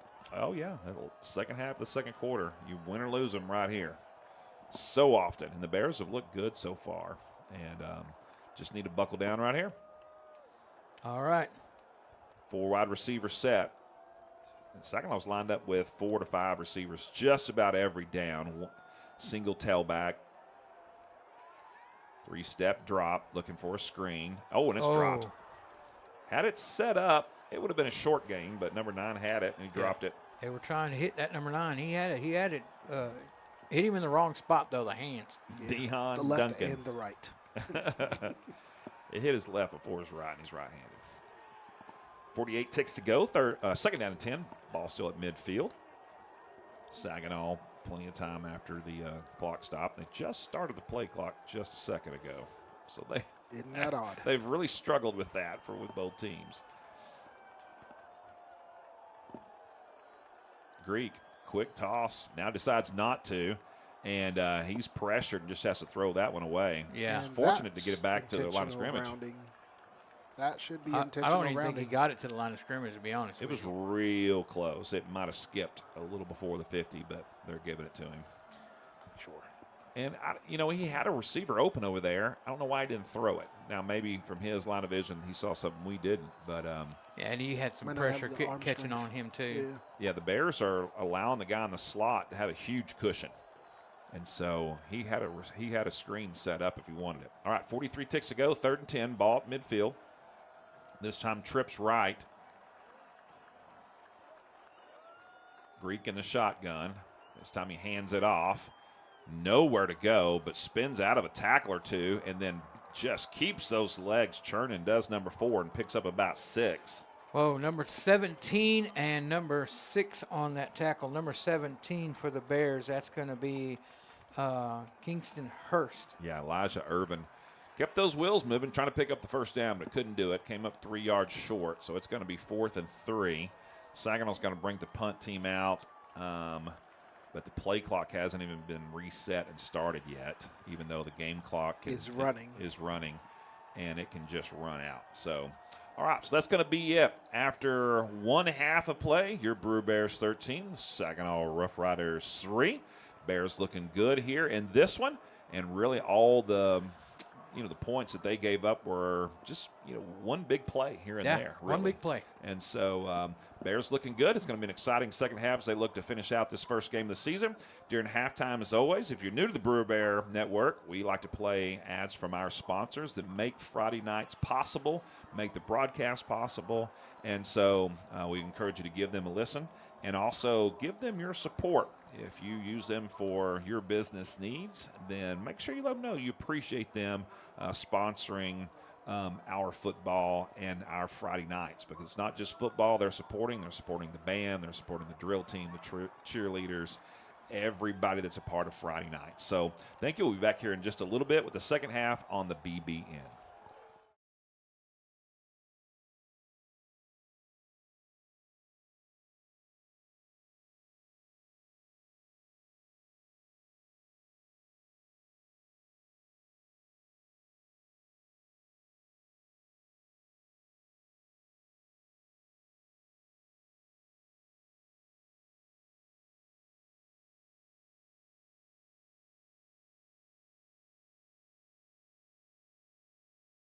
Are the 825,000 high school sports and performing arts students in Texas. And so we stand. We stand for the runners, debate team members, and basketball players.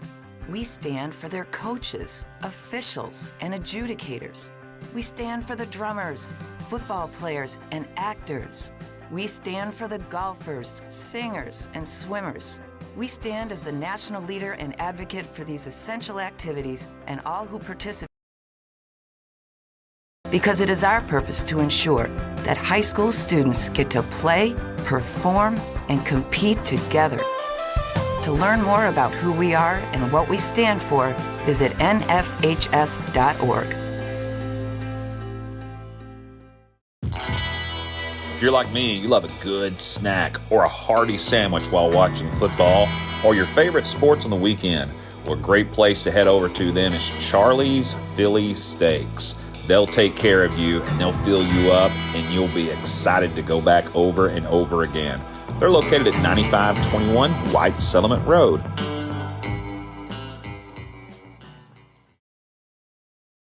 What's the biggest myth about interscholastic performing arts?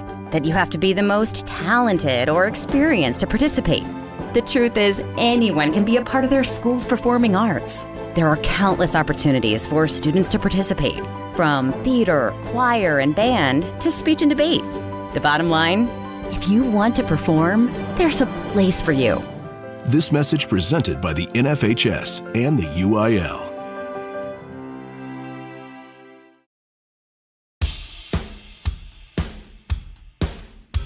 It's halftime on the BBN. I'm your host, Donnie Foster. We want to thank you for listening. Now, during halftime, we are playing ads from all of our sponsors. These local businesses and organizations make this broadcast possible. So take note of each business and organization and be sure to visit them soon. When you do, let them know you appreciate their involvement in Brewer High School and our community. If you would like to become a sponsor, well, there are many ways to get involved. Just send us a message through one of our social media accounts, and we will help you join the team. Go Bears! All right, folks, let's get started. Parents, thanks for coming. As many of you know, I'm Coach Mather. Tonight I want to talk about the season, of which I only have one expectation, that everybody gets stronger. When I say get stronger, I'm not referring solely to physical strength. Sure, we'll be in the weight room, we'll be running stairs, but we're also going to focus on developing mental toughness and grit, because those are the characteristics that allow us to achieve greatness both on and off the court. So, how do we develop those things? By getting comfortable with a challenge, by cultivating the confidence necessary to overcome adversity in all forms. That's why I coach. That's my purpose. Every member of this team can lean on me, and I'll teach them how they can lean on themselves and each other. This message presented by the UIL and the Texas High School Athletic Directors Association. One of the best innovations in my lifetime is the emergence of rehab facilities that help us recover after surgeries and medical procedures. Baylor Rehab Facilities are right here in our area and can be found through a simple Google search. The fine staff at Baylor is always ready to help you recover and get back to enjoying life at the fullest. Thank you, Baylor, for being an awesome part of our community.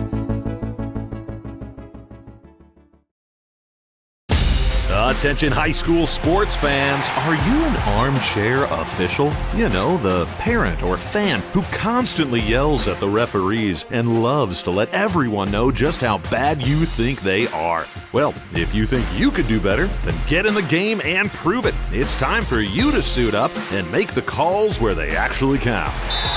Every sport in Texas needs more officials. Sign up today at highschoolofficials.com.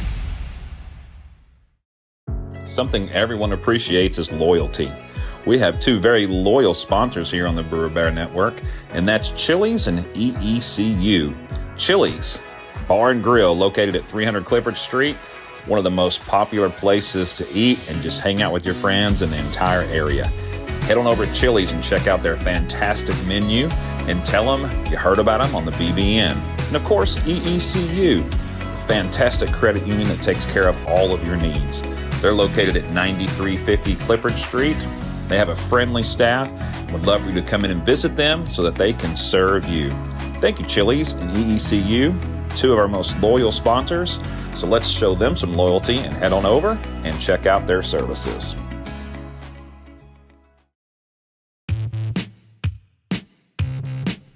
In most places, football season means it's fall and the weather is cooler. Yeah, not in Texas. Remember all those hot days on the playing field, Fern? I sure do, Donnie. All we had was a community water jug, if we were lucky. Yeah, same here. But now there's Frio Hydration. specializes in keeping athletes cool and well hydrated in any situation. You can learn more about their services at freohydration.com. The products you want and the quality you deserve. Thanks, Frio Hydration.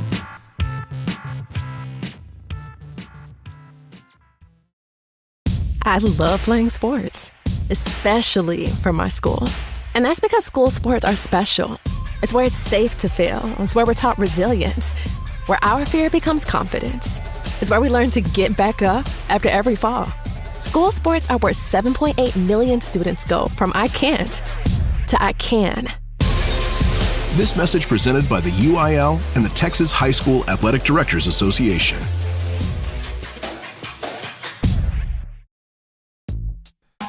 Terrence, now that we're getting older, I prefer to say we're getting wiser. hey, I like that. Anyway, now that we are wiser, what's a good option for delicious but healthy eating?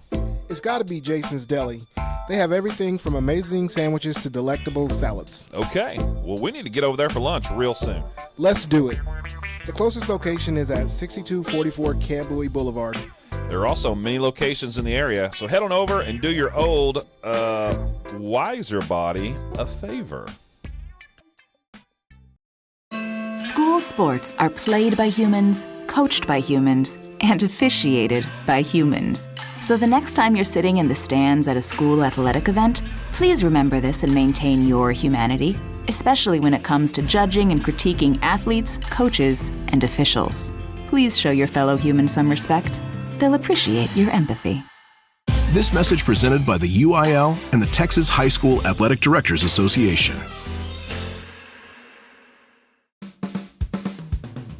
If your business or restaurant is in need of fresh produce, then you're going to want to visit premierproduce.com and learn about all the great services provided by Premier Produce. They're located at 8125 Western Hills Boulevard in Fort Worth. Check them out for all of your produce needs. Then one of our favorite sponsors here on the Brewer Bear Network is Jimmy John's. Jimmy John's has several locations nearby. Check out one of those the next time you're hungry for some delicious food. We want to thank Jimmy John's for providing so much food for us here at the stadium on a regular basis. Jimmy John's is the place to go.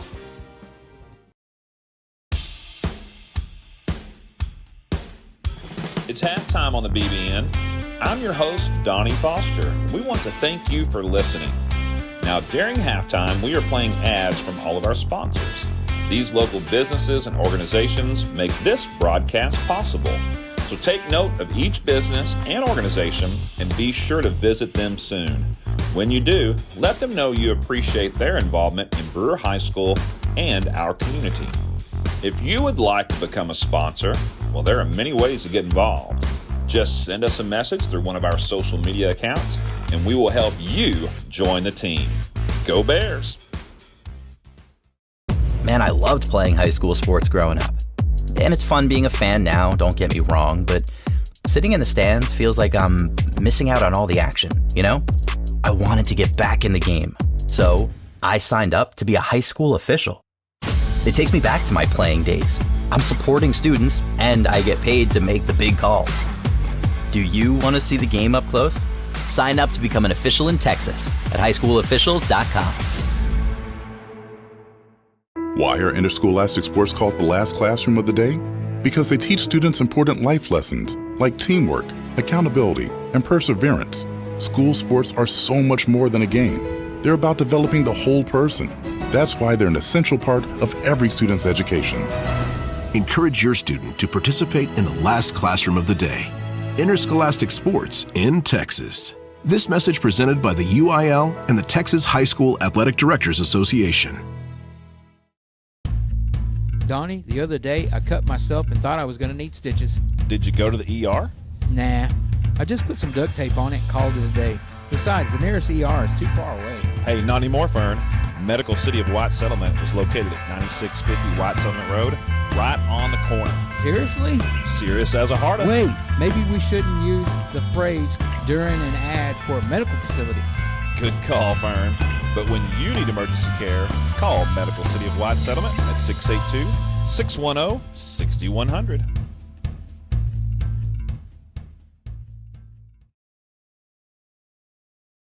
Thanks for joining us here on the BBN. There are several ways to keep up with us here at the Brewer Bear Network.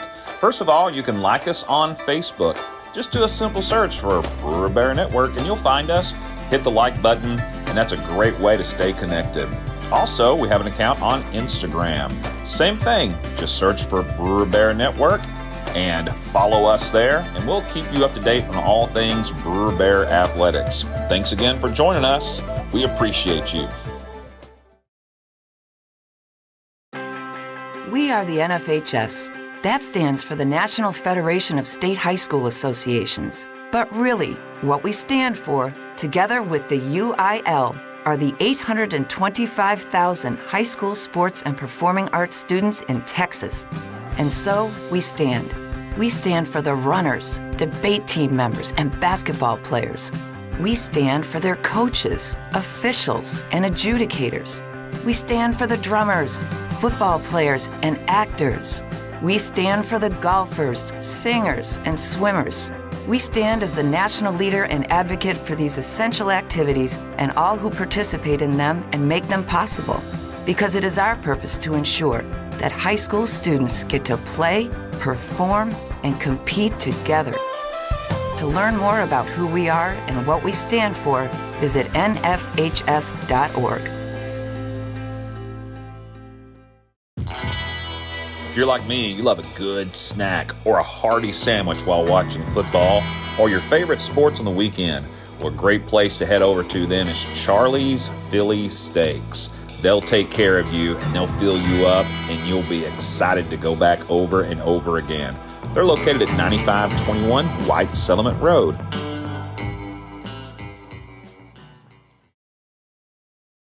What's the biggest myth about interscholastic performing arts? That you have to be the most talented or experienced to participate. The truth is, anyone can be a part of their school's performing arts. There are countless opportunities for students to participate, from theater, choir, and band to speech and debate.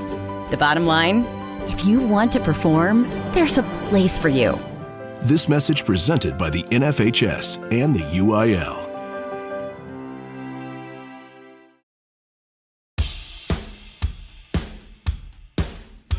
It's halftime on the BBN.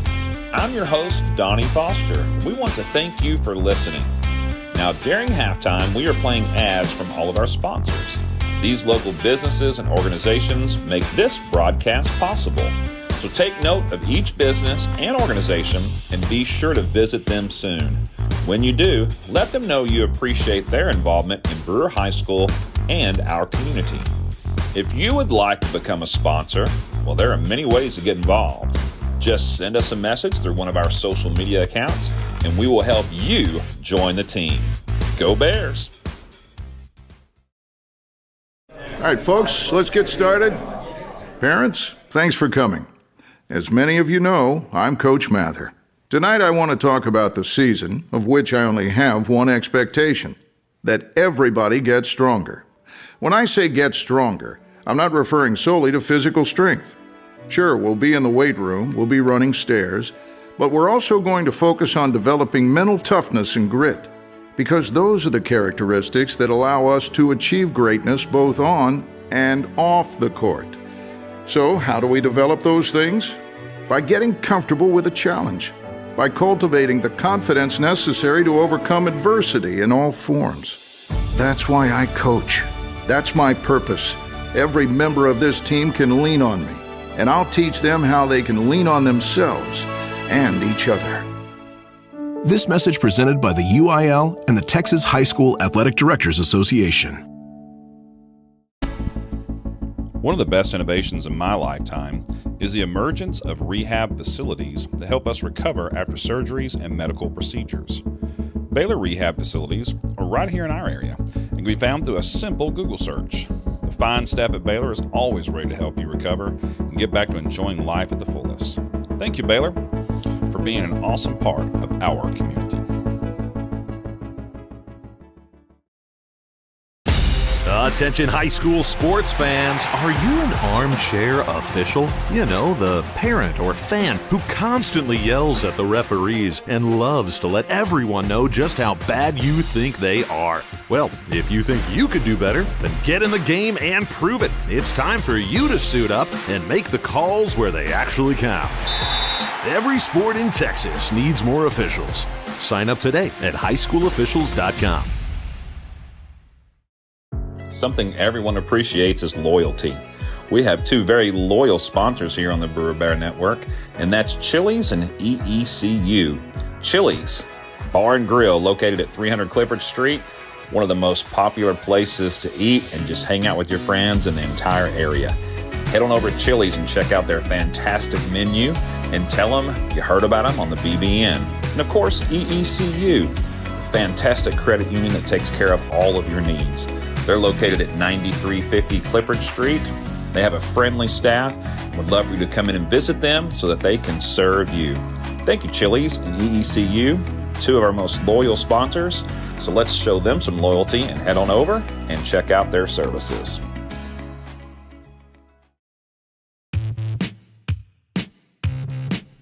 In most places, football season means it's fall and the weather is cooler. Yeah, not in Texas. Remember all those hot days on the playing field, Fern? I sure do, Donnie.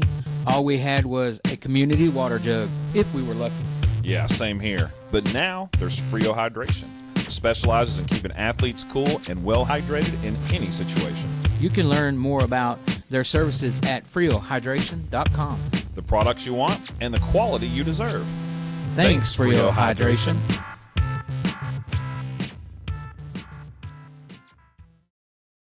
I love playing sports, especially for my school. And that's because school sports are special.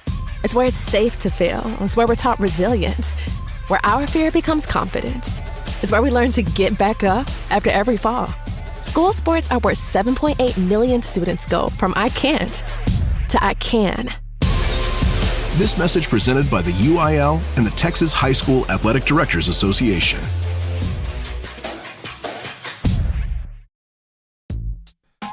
Terrence, now that we're getting older... I prefer to say we're getting wiser. Hey, I like that. Anyway, now that we are wiser, what's a good option for delicious but healthy eating? It's got to be Jason's Deli. They have everything from amazing sandwiches to delectable salads. Okay, well, we need to get over there for lunch real soon. Let's do it. The closest location is at 6244 Camp Bowie Boulevard. There are also many locations in the area, so head on over and do your old, wiser body a favor.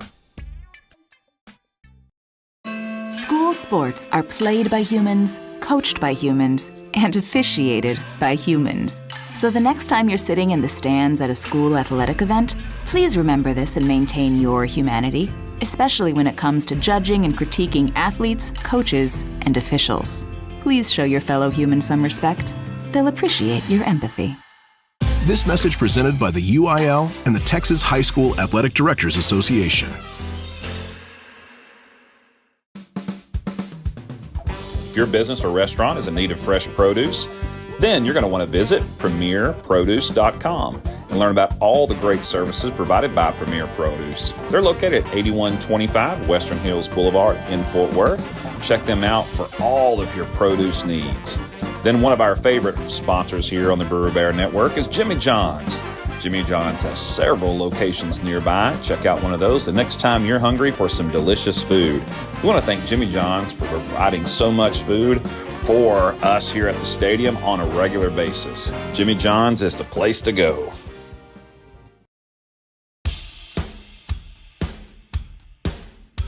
It's halftime on the BBN. I'm your host, Donnie Foster. We want to thank you for listening. Now, during halftime, we are playing ads from all of our sponsors. These local businesses and organizations make this broadcast possible. So take note of each business and organization and be sure to visit them soon. When you do, let them know you appreciate their involvement in Brewer High School and our community. If you would like to become a sponsor, well, there are many ways to get involved. Just send us a message through one of our social media accounts, and we will help you join the team. Go Bears! Man, I loved playing high school sports growing up. And it's fun being a fan now, don't get me wrong, but sitting in the stands feels like I'm missing out on all the action, you know? I wanted to get back in the game, so I signed up to be a high school official. It takes me back to my playing days. I'm supporting students, and I get paid to make the big calls. Do you want to see the game up close? Sign up to become an official in Texas at highschoolofficials.com.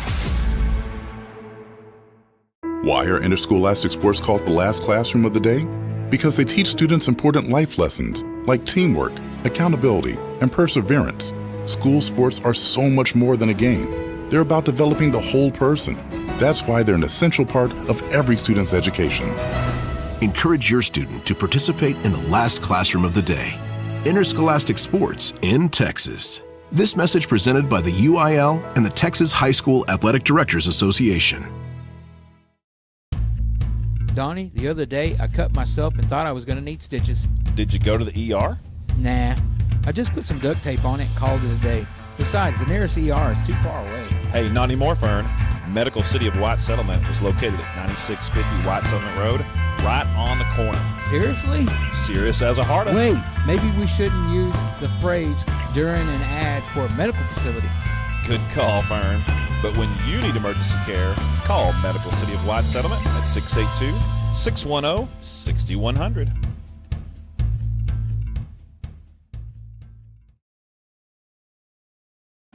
Thanks for joining us here on the BBN. There are several ways to keep up with us here at the Brewer Bear Network. First of all, you can like us on Facebook. Just do a simple search for Brewer Bear Network and you'll find us. Hit the like button, and that's a great way to stay connected. Also, we have an account on Instagram.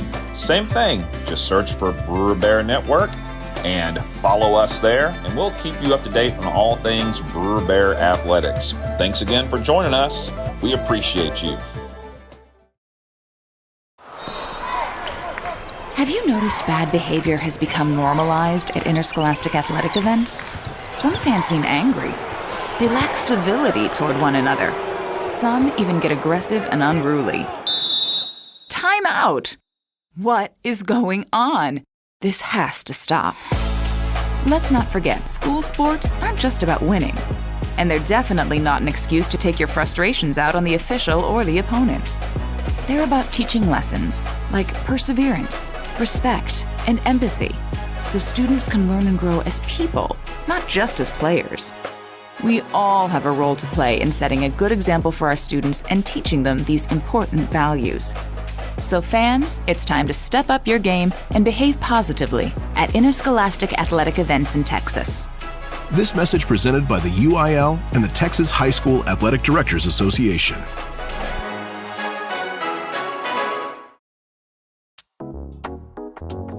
Hey, Terrence, you own your own home, right? Yes, I do, Donnie. So you know the hassle it can be when you need a new roof.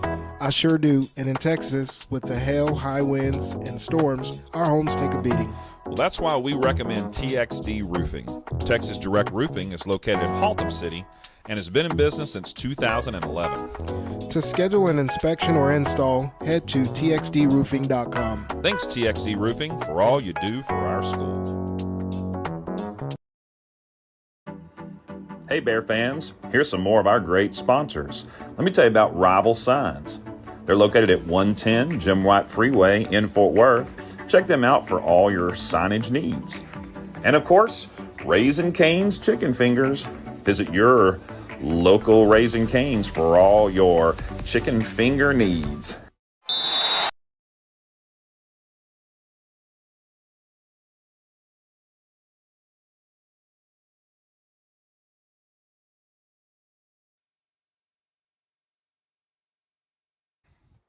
(13-3) at the half as the Bears are up here in this one, ready for the second half. So, Terrence Durham, give us those first half stats. All right, we'll start off on the defensive side of the ball where we had number 6, Wash. Yes. With 4 total tackles, 2 tackles, 2 assists. We also had Colton Plemons. Yep. With 4 tackles, so 3 tackles and 1 assist. And then one of the big plays was by number 1, Houston, who had a tackle and a sack for a sack. So definitely good statistics. It looks like we had two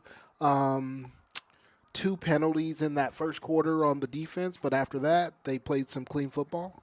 And if we go to the offensive side of the ball, Cameron Coleman and the Bears rushed for 87 yards, 69 for Cameron Coleman and 18 for Alexander. On the passing side of the ball, Bears passed for 76 yards with a big 52-yard pass for a touchdown to number 10. That's going to be Devin Roberts. Devin Roberts. And, Bears had one offensive penalty in the first half. And, looked like it was a good, sound first half of football with the exception of one fumble by Cameron Coleman in space.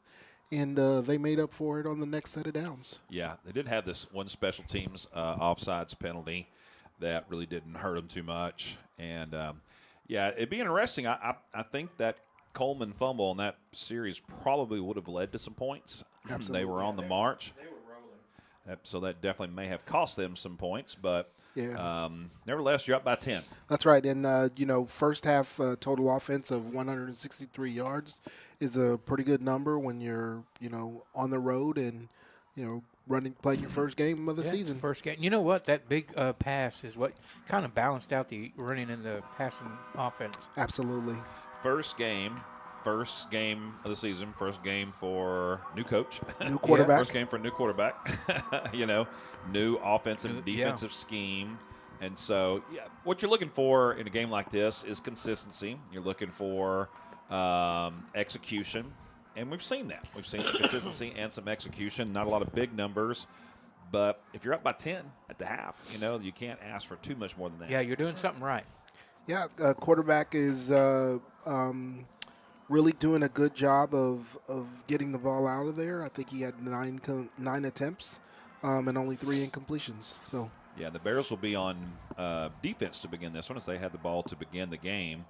And I like scheduling this game. Saginaw is a team that the Bears have had their way with them, through the years somewhat. But over the last couple of years, Saginaw has been a lot tougher team to play against. And so it's a good first game. Next week we'll be at home with the first home game against Lake Dallas, and another team that has had some pretty decent teams. So those are good tests early. They're going to need that. This first district game of the season, they go on the road to Aledo. Yeah, it's going to be a tough one. Yeah, it's always a tough one for sure. All right, so the Bears are set for the kickoff here and the second half. 13-3 is your score. Rough Riders will have the ball. Both teams had the ball for 5 possessions in the first half, so a pretty quick first half as the clock was rolling along pretty good whenever the clock management team remembered to get things started and working properly. Bears kicking into a slight headwind. A little bit, yeah. Wind's picked up a little bit, kicking right to left. Ball's going to land about a 20-yard line. Picked up at about the 15. Oh, there's a dancing around, and then a big hit happens at the 22-yard line. I thought they were going to get a penalty for blocking in the back. They never called it. Number 25 was Shane Jenkins Jr. with the big lick at the end of that one. Nice job by number 25 for your Bears.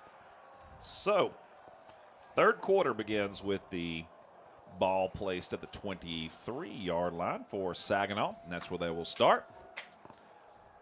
Tell you what, we got to mention the defensive line getting really good push that first half.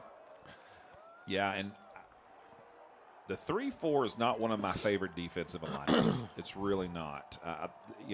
But to be effective at it, you've got to have 3 just brawlers up front, and the Bears have that. What I've noticed, too, is they've moved them around. Now you got Sparkman right in the middle playing the nose.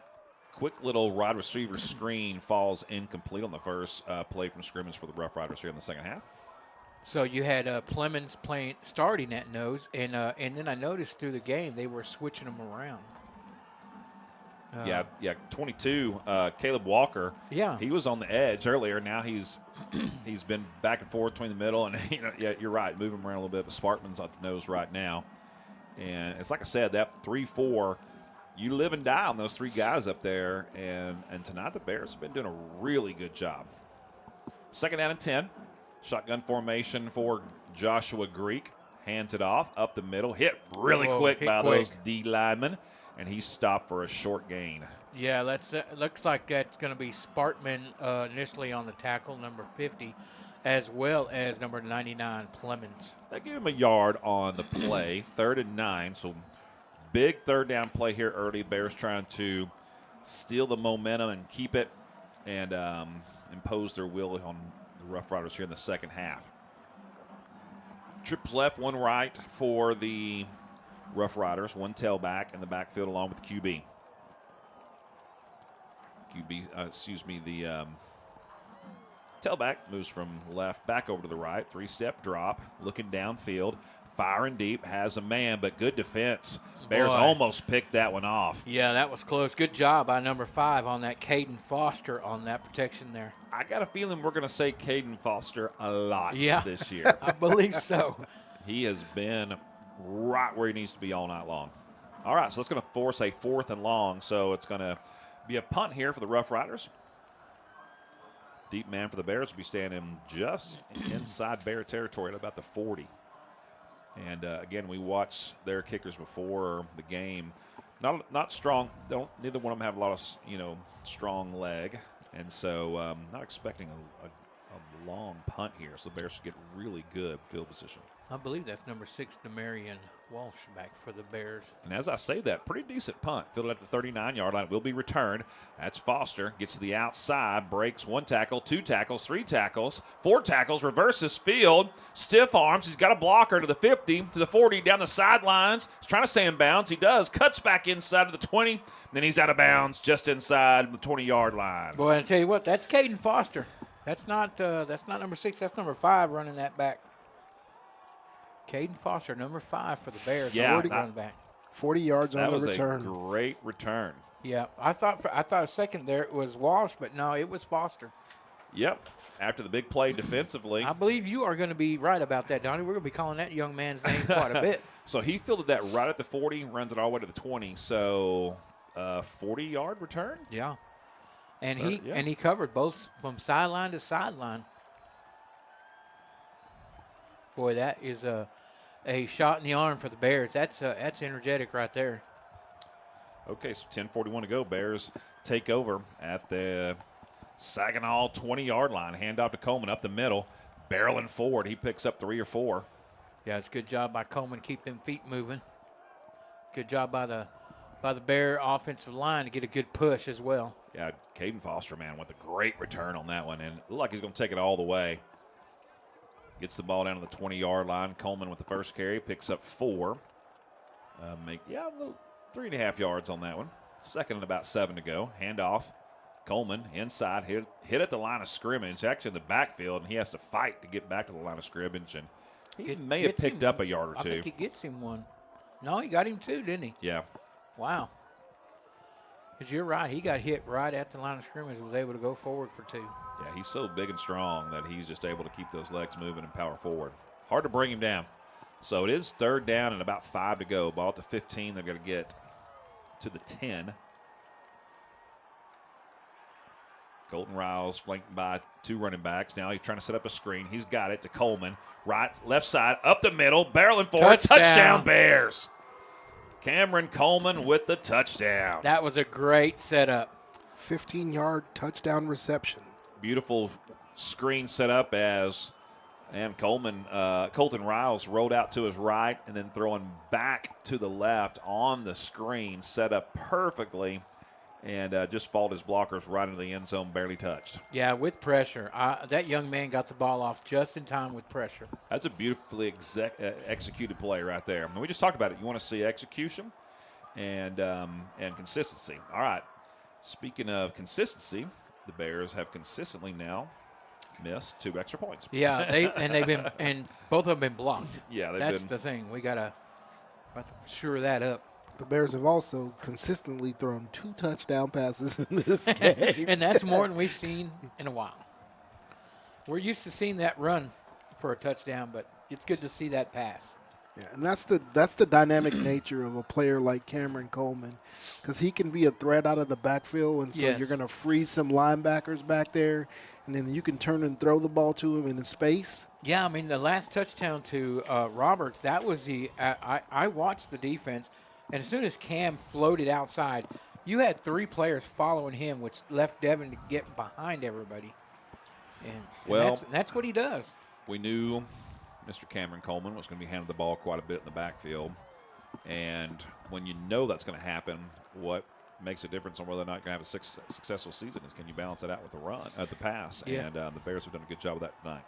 That was the 24th possession that he's been a part of. And many more to come. And many more to come. Yeah, we were worried about that last season. We were like, he's gonna get worn down. He's a sophomore, but he didn't. Yeah, he just got stronger and stronger and stronger. And really, the whole team did. They played better as the season went on. And you say, well, you're supposed to. Not when you're run by sophomores. No, not when every kid out there has never been at that level. Yeah, and there's so many sophomores out there and only a few seniors. It doesn't typically happen that way. Kick is short, fiddle up at the 20-yard line, return fairly well up to about the 35-yard line. Good tackle. And, yeah, that's number 2 again, carrying the ball. Tackle made by number 25, Shane Jenkins Jr. Boaz Colasso for the return. He's had a good game. That's a good name. That's a great football name. Colasso. Hey, and I forgot to mention number 25, Jenkins Jr. is a senior this year. Rough Riders have had good starting field position. They started at their own 49, the Bears 49, their own 36, own 45, Bears 42, midfield, their own 23 last time, but their own 35 this time. They've had a really good starting field position. They've just only been able to come away with 3 points, so that speaks very well of the Bears defensively. 1st and 10, ball at the 35, trips left, 1 right, quick toss over to the right side, caught at the 40-yard line, upended quickly after a gain of about 8.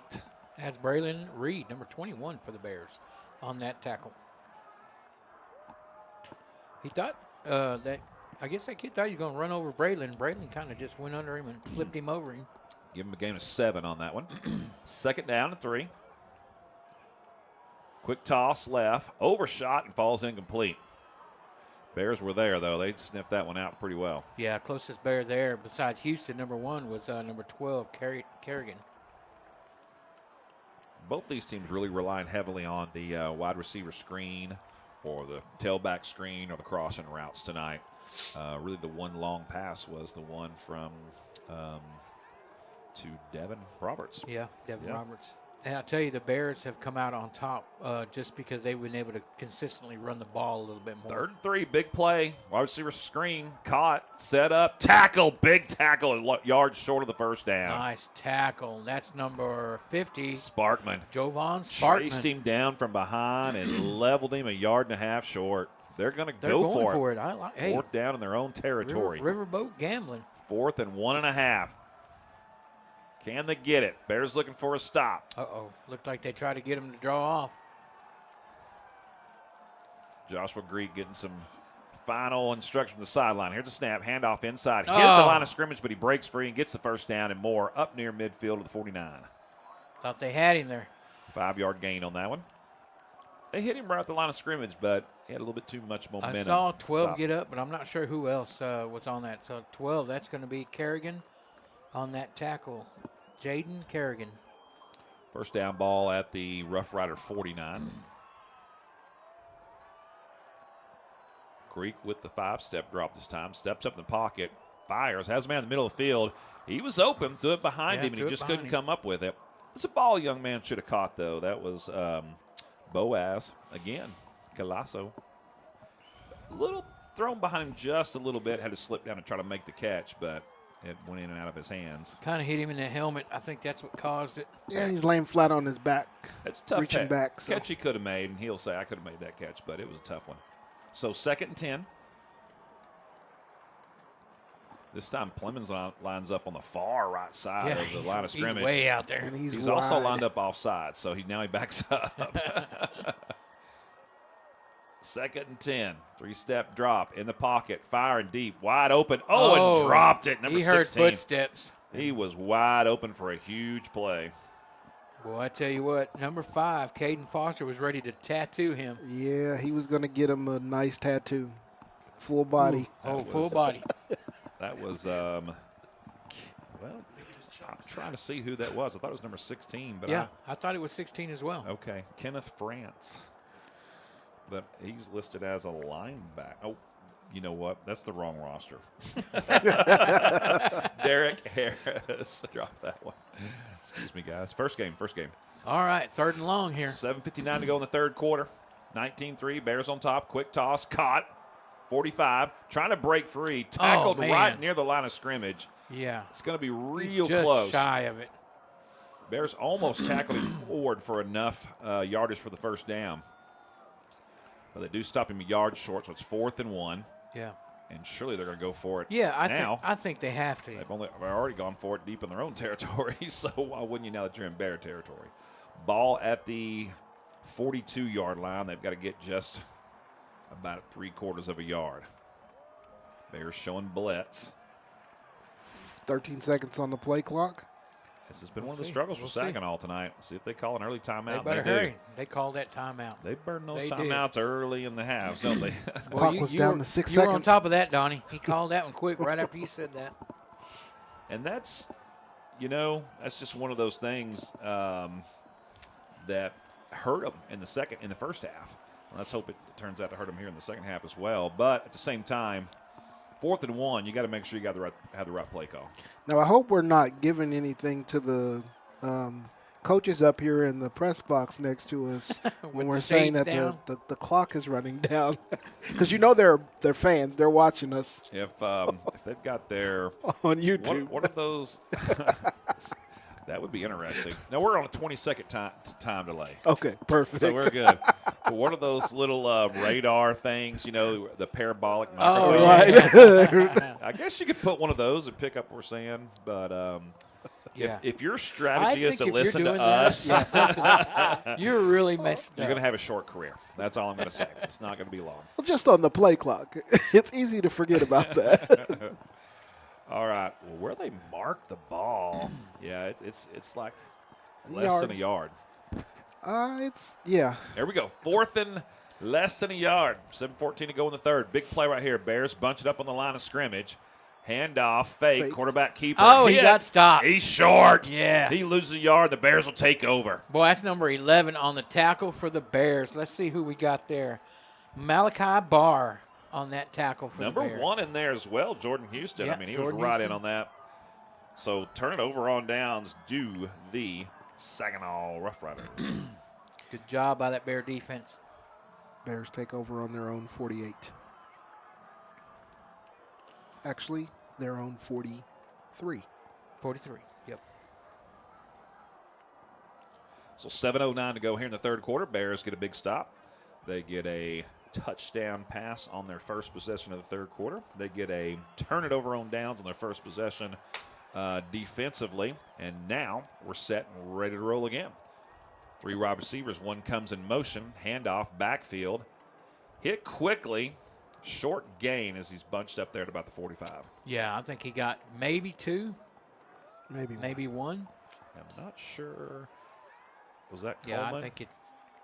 I believe Coleman that was and Coleman. Alexander were in the backfield, and I think that was Coleman. Yeah, that was Coleman. He was able to get 1 out of it. They give him a generous spotting of 1 yard there. 2nd down and 9. As we mentioned, great crowd here tonight. The stands are almost full across the way. We love seeing that. Here comes a 2nd down play. Once again, one man comes in motion. Oh, really, really nice play. I'll break that down. So, wow. Colton Riles almost kind of faked the sweep, the jet sweep there, the man that came in motion, then looked back to his right, faked it, and then just kind of was going to throw to his left to the man who came in motion. But he overshot him. If they had executed that, it would have been a big play. He had me confused. I'm going to tell you that right now. Yeah. He had pressure in his face, which is why he had to get rid of the ball a little bit sooner probably than he wanted to. He did. It's going to make it 3rd and long now. That was number 13 that came in motion. That's Andrew Jones. And so he's lining up in the slot on the right side. 2 tailbacks flanking Colton on either side in the backfield, and now we're going to have a Timeout. timeout. Bears. So the play clock was running down. That's what we call early season kinks we're working at. All right, so 3rd and 9, big play right here. They don't pick up the first down right here with the 16-point lead. Do you go ahead and go for it? You can. I mean, with a 16-point lead, you got the opportunity. Now, will they? I don't know. We'll find out. We're going to learn something about Coach Marty Amrine if they only pick up 2 or 3 yards. We're going to find out if he is the Bill Parcells kind of coach, or you say, no, you punt it deep. You force them to go the length of the field. You got the 16-point lead. You got all the momentum. Or is he the Jimmy Johnson type? And he says, I'm going for the Jimmy Johnson type. That we are. Well, both are successful, right? Yeah. There's 2 great ways to coach in this situation. It doesn't matter. They're both great. I just, we're going to learn a lot about his character if this is 4th and long right here. I'm thinking we're going to pick it up, and it's going to be a moot point. And it's going to be a moot point. All right, we're going to see. But eventually we're going to find that out. Yeah, Eventually we're going to find I think that sooner out. than later. Right. And it's going to be fun to watch. Here we go, 3rd and 9. Colton's got him ready. He's lined up offsides. Yeah, one of the Rough Riders is. They didn't see it. Plenty of time for Riles, and it's caught at midfield, and he spins around and almost picks up the first down. That's an automatic go for it. Yeah. 4th and 1, they're definitely going to go for it. So this one's easy. This doesn't tell us a whole lot other than he just is a smart coach. Was that Devin Roberts or was that number 13, I believe, that caught that ball? That was Andrew Jones, number 13. Yeah, that was Jones with the catch. And so for how many? That was 8 yards. Looks like they are lined up on that Wildcat with Plemons in there, Big Plemons, and, you got Mentor in there as well. Brady Midler. All right. Are the Bears going to timeout? Saginaw. Oh, Saginaw timeout. We are burning these timeouts early in these halves. I'll tell you what. You're talking about the Cowboys because they know what's going to happen, and I don't think they're going to be able to stop it. We're going to hand the ball to Emmitt Smith. Yeah. Yeah. Well, 4th and 1 has been short yardage situations have been highly successful for the Bears tonight, no matter what Rough Riders throw out there. But let's see if they come up with something here. Maybe they put in that jumbo package for a play. Try to stop them, try to stuff them. They came out in it. They lined up in it, and Saginaw called the timeout quick. It's put up or shut up time now for the Rough Riders defensively because the Bears really got their foot on the gas and looking to blow this one open. Yeah, it looks like they're lined up in that Wildcat with the 2 big heavies back there. And, yeah, Cam's going to get the ball and get right in behind Big Plemons and just push him in the back. Here we go. Big play, 4th and 1. Everybody set. Wildcat formation. The snap. Oh, it's fumbled. Cameron has to try to fall on it, and he can't. It is recovered by the Rough Riders. Man, that was a low snap. And that's kind of the danger of the Wildcat is sometimes those tailbacks are not used to, trying to receive that. Yeah, get that ball if it's not right to him. And he had his eyeballs on moving forward before he had his hands on the ball. All right, so mistake there by the Bears. Let's hope it doesn't allow the Rough Riders back in the game. Still 19-3. The Rough Riders with the ball with 5:42 to go. The 40-second clock has not started. Yeah, it should have already started. They're going to take over with the ball in Bear territory at the Bears 41. So, as we mentioned, they moved it to a 25-second clock and then started it. The Rough Riders have had great starting field position throughout this game. Just nothing much to show for it. Let's hope that nothing comes of this one. Here we go. 1st and 10, ball at the 42. 3-step drop, firing, caught. Trying to set up another one of those little screens. That's number 22 on the tackle for the Bears there. Pitch and catch is made, though, from Greek to Boaz. Good job, Caleb Walker for the Bears, as well as Houston on that assist.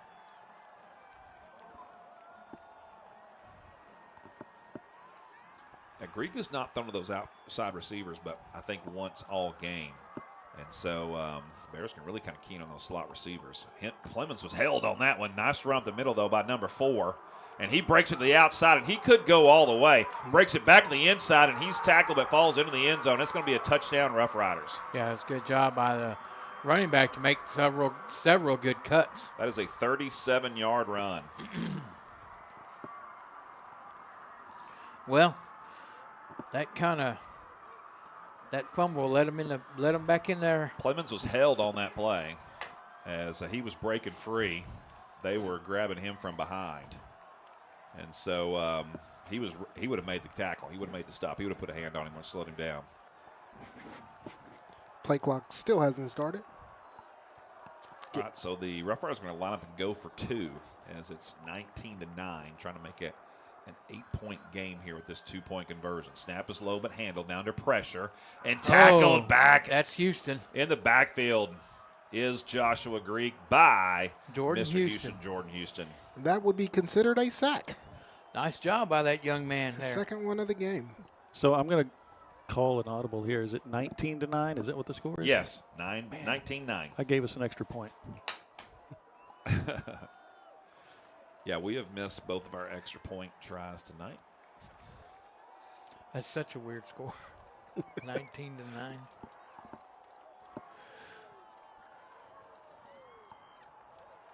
All right, Bears got to have a good run back here and sustain some time off the clock and score some points here. They got, 5 minutes still? 5:01? Yeah, and correction on my part, the Bears did make their first point after attempt. Yeah. They missed their last 2. 5:01 to go here in the third. And this will be the Bears' third possession of the third quarter. We're still quite a bit of time on the clock. So this third quarter has really kind of slowed things down. And when you got the lead, you don't like that. You want the clock to keep running. You want to keep putting points on the board. But Bears were hurt by that fumble on the last play. Yeah, and that was on the 4th down. On a play that was high percentage for them, 4th and 1. Saginaw capitalized on it. Yeah, they did. That's the name of the game. Force a turnover and capitalize. All right, Rough Riders set to kick off. They're kicking left to right. Bears working right to left. Deep men back at the 10-yard line. Kick is going to be an onside kick, and it's going to be, I think the Rough Riders got it. The Bears were just standing there watching. They act like they didn't know what to do. Yeah, they should have went after the ball, unlike the Rough Riders. Somehow the Bears got away with it. Wow. They were very fortunate. There's only one guy that had a chance, and that was number 2. And he's the one who got it. Yeah, Tristan Alexander. Everybody else was standing there looking at it like they didn't know what to do. They caught him off guard. And, I was sitting here thinking this is a good time to go for that onside kick because you just got momentum from the previous drive. And, Saginaw. So Bears will start at their own 47 with 5:01 to go. Wow, that was close. Ooh. That was real close. You take a gamble, and they almost got that. Now, Bears got it in really, really good field position. Matches their best starting field position of the night. That's twice they've started on their own 47. All right, first down, handoff, up the middle. Oh. Cameron shoestring tackle, but he dives forward for a gain of about 6. Good job by Cameron Coleman. He cut it up and almost got that big, long run. He's yet to break the big one tonight, but, hey, it's early. Yeah, his longest run tonight has been 12 yards. Second down and about 4 coming up. How many yards does he have total for the night there? 81 on 25 carries. Gotcha. Yeah, that's not just hadn't had that big break tonight. Handoff inside once again. Coleman up the middle, barrels forward, gets behind those big linemen. They get a good push. He gets the first down, and so he's going to get up to the 42-yard line. He's got the first down easy on that one. 42-yard line on the Saginaw side of the football.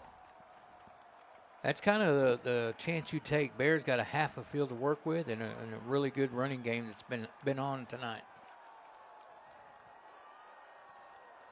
Yeah, just kind of methodical, getting their rhythm, trying to play clean football. They really have very few penalties. A couple of turnovers, and both of them by their star, but he'll correct that. Handoff once again. Coleman right side. Stiffs arms a guy, breaks a tackle, keeps his feet Still moving, going. barrels forward. He's going to get a first down all the way inside the 30-yard line. He should have been stopped after about a 3 or 4 yard gain, and he's going to end up picking up 13 yards. 14. Wow. Wow, great job by the line and Coleman to just continue to go. That's his longest run of the night. 14. So that'll put him up close to 100 yards rushing, 90, 95 for the night. How about 100 even? 100 even. Here we go. 3 wide receivers this time for the Bears inside the 30-yard line. Handoff, Coleman bounces the outside, cuts inside, makes a guy miss, barrels forward, picks up 4. Nice job by Coleman. I think I could just record myself saying that right there and just keep play on repeating that, this all season long. I mean, that little quick cut to make that guy just miss. It's making that first guy miss. Yeah, and then he's upfield for 5 real quick. And you cannot teach that. That's right. It's instinctive. It is so beautiful to watch. I bet Papa Coleman would say, "No, I taught him that." Yeah, Fred definitely would. Here we go. Three wide receivers, handoff. This time goes to Alexander. Oh. He's drugged down from behind for a loss of 1. Horse collar, no. I think that was just a good That's tackle. just a good tackle. All right, loss of a yard on that one. Makes it 3rd and 5. Loss of 2. Oh, loss of 2, yeah. It's really hard to tell with those sticks being back. I know.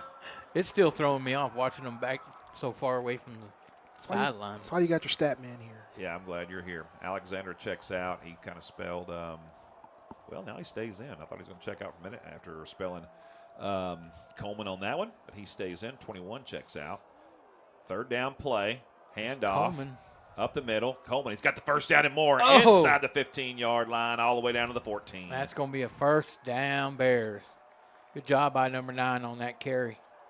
We talked about that earlier, Donnie. He's a north-south runner, and he cuts it upfield. He's gone. Another 12 yards on the carry. He was sidestepping as he was eluding as he was going north. Yes. Yeah, he was going left and right, not east and west. He's going north. Okay, here we go. 1st down ball at the 15-yard line, just inside the 15. 3 wide receivers again, 1 tight end. Coleman fakes the handoff, caught. Oh, drop. Trying to set up a wide receiver screen over there to number 14. Yeah. Ty Salas. Salas kind of got hit and pushed back a little bit. 13 and 14 were over there. Salas as well as Jones. Just couldn't come up with that. The defender was right there in his grill anyway. Wasn't going far.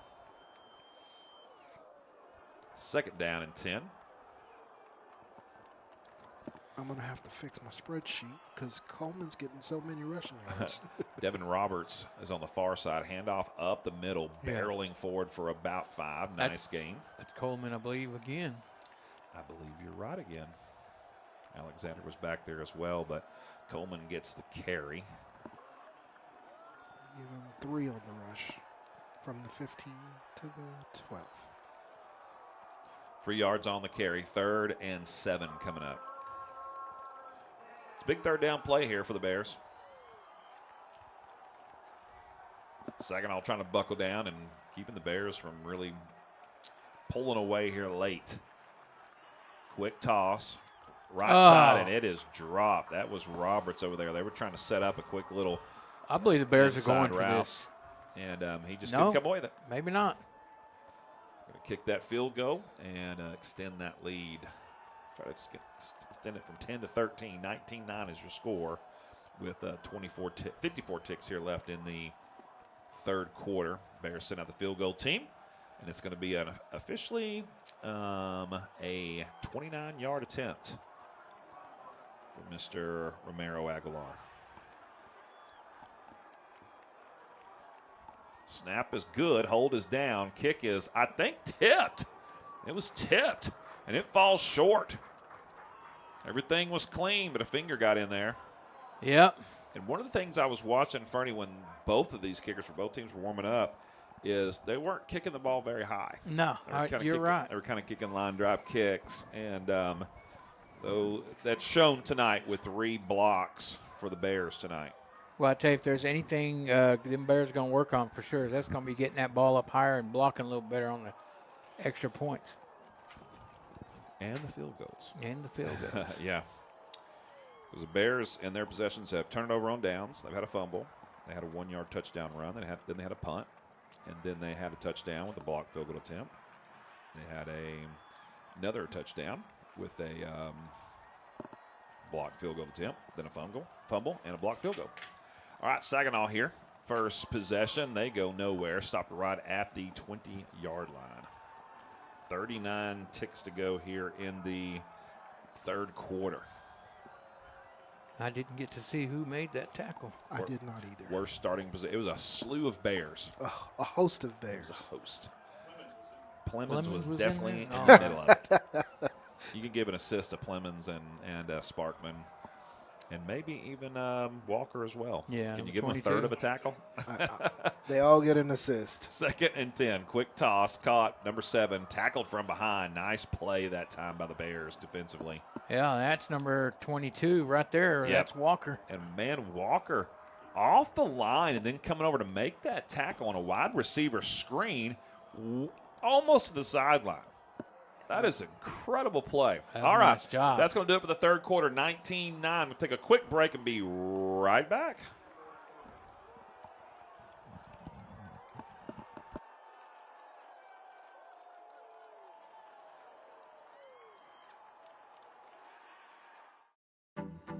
Hey Bear fans, here's some more of our great sponsors. Let me tell you about Rival Signs. They're located at 110 Jim White Freeway in Fort Worth. Check them out for all your signage needs. And of course, Raising Cane's Chicken Fingers. Visit your local Raising Cane's for all your chicken finger needs. Hey, Terrence, you own your own home, right? Yes, I do, Donnie. So you know the hassle it can be when you need a new roof. I sure do. And in Texas, with the hail, high winds, and storms, our homes take a beating. Well, that's why we recommend TXD Roofing. Texas Direct Roofing is located in Haltom City and has been in business since 2011. To schedule an inspection or install, head to txdroofing.com. Thanks, TXD Roofing, for all you do for our school. 19-9 after 3 of play. Rough Riders with the ball at the Bear 21-yard line. Greek with the 5-step drop. Plenty of time looking downfield. Fires in the middle and has a man, but it's dropped right at the 25-yard line. Would have been at least a 5-yard pickup, but it is incomplete. There was some late pressure on there by the Bears and kind of caused that. 4th down. Force a punt here for the Rough Riders. Bears will send back Mr. Foster back to the 40-yard line. Kicking into the wind a little bit. There's not been much of a wind, but it is a little bit breezier than it was. Last punt was a good punt. There was a guy coming straight out the middle. I think it was a deep snapper that came out quick. All right, good snap. Gets the kick off. This one's ugly. It's going to take a bear bounce. It's at the 40. Huge bear bounce. And they have to grab that as quick as it can, or it would have rolled a long ways backwards. So, ugly punt there. It's going to be down at the 37-yard line. Wow, that's great field position, but I think that's the best they've had tonight, right? Oh, absolutely. Man. It's the first time they did start inside at the Rough Riders 20-yard line. Ah, okay. In the third quarter. No. Yes, that was after the long punt return. Yeah, that's right. That's right. Yeah. So this is second best field position, starting field position. 37-yard line. Hand off Coleman, left side, bounces to the outside, trying to cut back inside. No lane there, but he's still going to pick up about 3. That was a good job by Coleman on that. Getting as much as he could. He kept dipping in, then dipping out, dipping in, then dipped out. Got what he could. Yeah, there was nothing there, and he was still able to pick up about 3. Over 120 tonight, 122 yards rushing for Mr. Coleman. Colton Riles still in at QB. 3 wide receiver set this time. Handoff inside Coleman. Barrels forward. He's going to be up near the 30-yard line. They'll mark him down at the 31. Boy, I tell you what, number 77, Moody. Late flag. He ran his blocker back into the backfield. To the defensive backfield. All right, we're going to check this flag. There's a Rough Rider. Looked like he went down with a cramp. A couple of them down, it looks like. Yeah, you're right. I'm not sure about this flag. It was late, and it was in the back. It was in the backfield, back in the secondary. Let's see what we got. I'm waiting on some I mean, kind of they a picked it signal. up, but usually they leave them on the ground there. Oh, no, That's a 10-yard penalty. So they're already marking it off, but I've yet to get any kind of an indication. Yeah, and he's moving. Okay, so the umpire has the ball in his hands. In his hand, just milling about. It's the best way I could describe it. Hey, Bob. I would say he was milling about.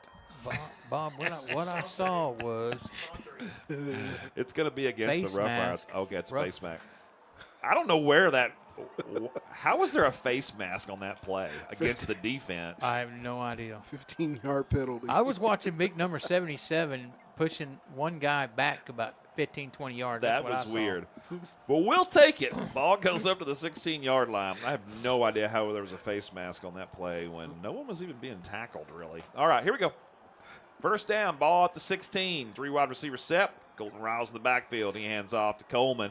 Cuts it back inside. Barrels forward inside the 5 to the 4. That's going to be a 1st and goal for the Bears. Mark him down at the 3. I'm going to tell you something. 77, and I've got to see who the tackle is on that other side. I think that's 73. That 73 and 77 annihilated that whole side over there. Jake Hankins and Devin Moody taking care of business, doing that dirty work. 1st and goal, ball at the 3. You've got Sparkman in there, Clemens in there. Coleman's in on the Wildcat formation. He's got the snap this time, right up the middle. Barrels forward, he's in for the touchdown. There's a flag over there. He gets in almost untouched, maybe untouched, and the Bears are saying that's against the Rough Riders. And it's going to be I believe it is. False start against the defense. That's touchdown. 3 yards. Can the defense have a false start? Is that a thing? Illegal procedure? I don't know. I don't know. I think that's even a thing. I think that's called offsides. Offsides. Encroachments. We'll help them out. All right, Bears scored touchdown, 25-9, 10-13 to go. Point after attempt coming up. Kick is up, and it is good. All right. Look at that, 26-9. So 3-yard run by Cam Coleman. Makes it 26-9. Oh, this is the 4th quarter, right? Yep. I am sorry. I put that in the wrong place. It's all right. No one knows but you. You didn't have to correct. You didn't have to correct yourself on the air. That's how I roll. Keeping yourself straight, though, right? You're your own accountability partner. We appreciate that. 10-13 in the 4th quarter. 26-9. Bears up by 17. I was inspired by the referee who was out there loitering. Milling about. Sauntering. I've not heard the phrase milling about in quite a while. I told y'all before the game I made a run down to Mexico this week to help some friends moving down there, doing some mission work. And on the way back, my buddy who's driving the van kept saying, I got to find the next filling station. And I'm like, who says filling station? What are you, I can tell you who says 75 that. years My dad. old? Right, my grandpa said filling station. And I was giving him a hard time about it. He goes, I always say filling station. I'm like, well, you, my friend, are an old soul. And he's my age, so. Milling about is another one of those things that you hadn't heard in a while, but I love it. You know, sometimes you got to break into your vocabulary bag. I was milling about at the filling station. Here's the kick. This time it's deep. Filled it inside the 10. Oh, bobbled a little bit, but then secured at the 5. And hit, breaks a tackle, dances around, working his way forward up the 20-yard line before he's getting tackled there. return game's been strong for the Saginaw Rough Riders tonight. He's what, got Nice pretty little close to the 20? Yeah, a little 14-yard return. Mr. Boaz. He's at the 19, I guess. Mr. Boaz Colasso has had a good game. All right, fourth quarter, 10:02 to go in this one. Rough Riders will take over on their own 19. One of the worst starting field positions for them tonight. This has been a pretty balanced attack for the Bears tonight. You know what I've noticed as well? I'm thinking about it as I'm looking down on the field. Your three starting down linemen who have been moving from sideline to sideline, they hadn't lost a step. No, and they haven't. I don't think they've taken a play off. I don't think so. Plenty of time for Greek this time, and he completes the pass over the middle. And this time his receiver holds on to the ball. Yeah, Rayondre Cox, number 7 on that tackle for the Bears. That was number 8, Landon Martin with the catch. Gets him up to the 35-yard line. That's a big play right there. Yeah, they needed that. Saginaw hurries to the line. Quick handoff, cutting back inside, bouncing the outside, and finally hit at the line of scrimmage. Yeah, he got it. Maybe a loss, too. No, he got back to the line of scrimmage. That's number 17, Kingston Hurst on that tackle for the Bears. It's another name we've been calling for a couple years around here. Yeah. On Friday nights. All right, so it's going to be no game to play, 2nd and 10. This is his Kingston Hurst's senior campaign. 3-step drop for Greek. He's got some time, steps up out of the pocket. Now going to take off and run. Trying to get to the sidelines, and he's going to be forced out. Gave him about 2. Great closing speed on Demarius Walsh, number 6 for the Bears.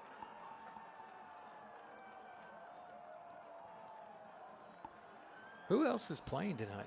We never did check it out, did we? We'll get some scores here in a minute. And Terrence, you mentioned the balanced attack by the Bears offensively tonight. I think 156 yards rushing and about 100 yards passing, something like that. Yep. Just ballparking it there. So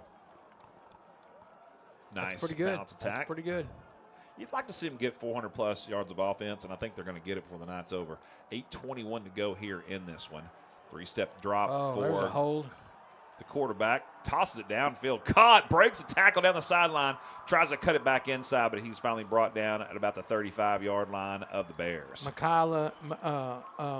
That's number 11, Barr. That was definitely a hold. 25-yard pass. They haven't been calling holding tonight. No, I've seen it a few times. Big hold. Yeah, I've seen it a few times on both sides. They're being a little lenient, I guess. I don't know. 3-step drop for Greek. Under pressure. Fires. Middle of the field. And this is going to be picked off by the Bears. He dropped it. That was right in his gullet. He'll be sick tomorrow when he sees the film. Number 21. I'm sick tonight. Braylon Reed. Braylon's like, I can't believe I dropped that. Well, he broke that up, so it was a good job. Yeah. And it's going to be turnover. Nope. No? That was first down. That was first down. I was like, I thought I saw him flip that to first down, and I was like, okay, what's going on here? That should be second down. Yeah, it should that's be why second. I was confused. All right, 2nd and 10, ball at the 36. 3 wide receivers left, 1 right.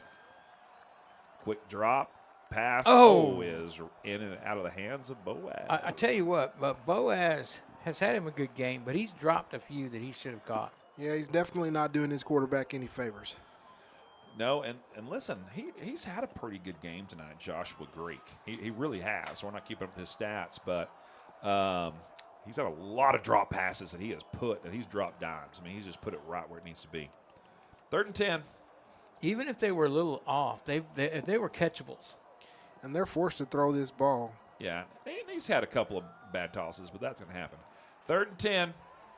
Big play here for the Bears defensively. Play clock just started. Yeah, after they've been on the field for quite a while. It's amazing how that happens. 5-step drop in the pocket, steps up, throws, delivers. Oh, that should have been caught as well, right between the hands. It was a little high, but it was a beautiful pass. I'm going to tell you what, in number 25 for the Bears, Shane Jenkins Jr. just popped that receiver even though he didn't. Just a little push off. Hey, it was in the continuance of the play. Yeah, Javion Goff. Let me tell you something. If I'm the OC for Saginaw, when I show this film, That was a beautiful pocket set up by the offensive line. He stepped up in it beautifully. He squared his shoulders and delivered a strike. Yeah. The guy let it go right between his hands. I mean, when everything goes that perfectly, you got to make that. You got to make that catch, man. You got to do your quarterback a solid, right? Because he's done everything he's supposed to do at that point, and the ball got to the point of where you're supposed to catch it, and you drop it. Yeah, it seems like such a simple thing to create that pocket, step up in it, and deliver a strike. But it's hard to do, and when you do it, boy, you just got to come away with the catch. But that's a good for the Bears. We'll take it. 26-9 still your score. 7:41 to go in this one. It's going to be 4th and 10 when we come out of this timeout. Both teams left with one timeout remaining here in this one. Saginaw's looking like they're going to go for it, and I think you kind of have to at this point of the game. Yeah, there's no reason not to go for it here.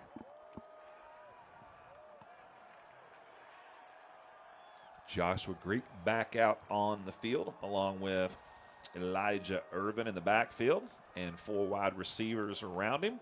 Going to try to pick up this 10-yard play right here as the Bears are going to try to stop him. 5-step drop. Plenty of time. Passes, has a man. His man never turned around and looked. And that, I think the Bears are going to get called for pass interference. But they shouldn't, because number 3 wasn't even turned around looking. Nah. He just ran. He was kept just running. Never even looked back. And he actually ran into the defender. That's a pretty generous call there. 2 flags come in, but you got to notice the guy had no idea the ball was coming his way. Well, and he ran into the guy. And the defensive player is actually trying to make a play on the ball. That is a horrible call. Horrible call. You can't call pass interference on a receiver that never turns around and just runs into the cornerback. Right. You know, if he's looking back and runs into him, okay. He had no idea the ball was coming. He came up completely confused. Bears jump off sides. They're going to throw a penalty on that, and they do. But they pick it off. It's not going to matter because the offsides. But it'll negate the play. 21 with the pick. He may take this one all the way back. There's another penalty on the play. Yeah, he's at the 40. He's just having fun at this point. He steps out of bounds at the 35-yard line. It was a great pick and return of about 45, 50 yards. There are 3 penalty flags on the field. I see one on the other side, one over here, one in the middle. And So then that soccer flag over. If this is not, and the one down there. If this is not offsetting. There's more mustard on the lettuce down there than I've seen in a long time. And I was in Frankfurt, Germany this summer, and there wasn't that much mustard on the lettuce over there with all that sausage and kielbasa they got. We know it's going to come back. We just don't know where it's going to be put. So INT, we're gonna put that for number 21. Well, it's going to be negated though by the penalty. So we'll see. Look. Oh, it's going to be negated. At the least, it's going to be offsetting. Right. You're not getting anything good out of this for the Bears. That was a bad pass by Greek that time, threw into traffic. He hadn't had a lot of bad passes, so I'll give it to him. He had a pretty good game.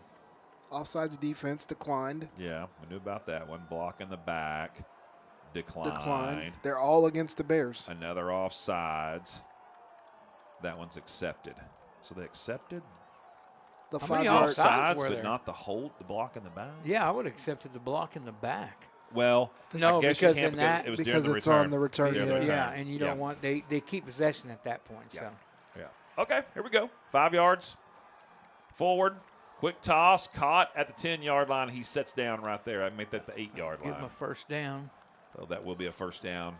Nice pitch and catch that time by the Rough Riders. 7:12 to go. 26-9 still your score. Rough Riders on the march. They give that slot so much room, though. That drives me crazy. Yeah. And they've done that a lot tonight. I think he's got a lot of speed. They don't want him to get behind him. And when you've got a big lead, you can kind of do that. But that might be something they correct. We'll watch that, Fernie, this season.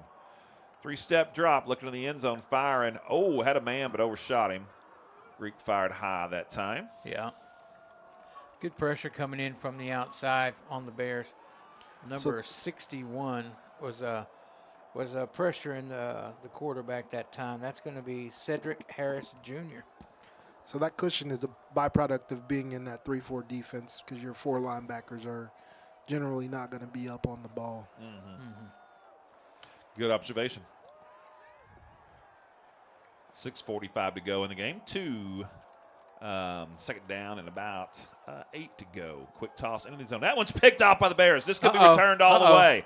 He's off to the races, down the field to the 40, to the 50, to the 40, to the 30, 15-yard line. At the 20-yard line. Number 3 with the big interception, Emmanuel Castellanos. Castellanos on that return. Great return. And I'll tell you, pressure put on again by number 61 for the Bears. And guess what? There's no mustard on the lettuce this time. No mustard on lettuce. Good job by Cedric Harris Jr. on that pressure. And Castellano on that pick and return. I think it was kind of a matter of time, though. You know, they were just throwing the ball one right after the other. So who was the interception by? That was Castellanos, number 3. Number 3, 65-yard return on the interception. I tell you what. All the way down to the Rough Riders' 21-yard line. And that gives the Bears a really good field position now. And you're stopping them right in the shadow of your own end zone. Yep. That's true. Took points away and trying to add some points. Handoff, Coleman, big surprise. Up the middle, bouncing off the tacklers, getting to the outside, drug down, trying to find his way to the end zone and get stopped at the 1. Wow. 20-yard run. Golly. And I slid over so I could see what happened, but they got the screen down here, these coaches. 20 yards. That's why I'm here, Fern. You just listen to me. Slid over. Here we go. First and go at the 1. Handoff, Coleman barrels forward. Flags everywhere. He gets into the end zone. But they do rule it a touchdown. Let's see what the call is. The Bears seem to think it's against the Rough Riders.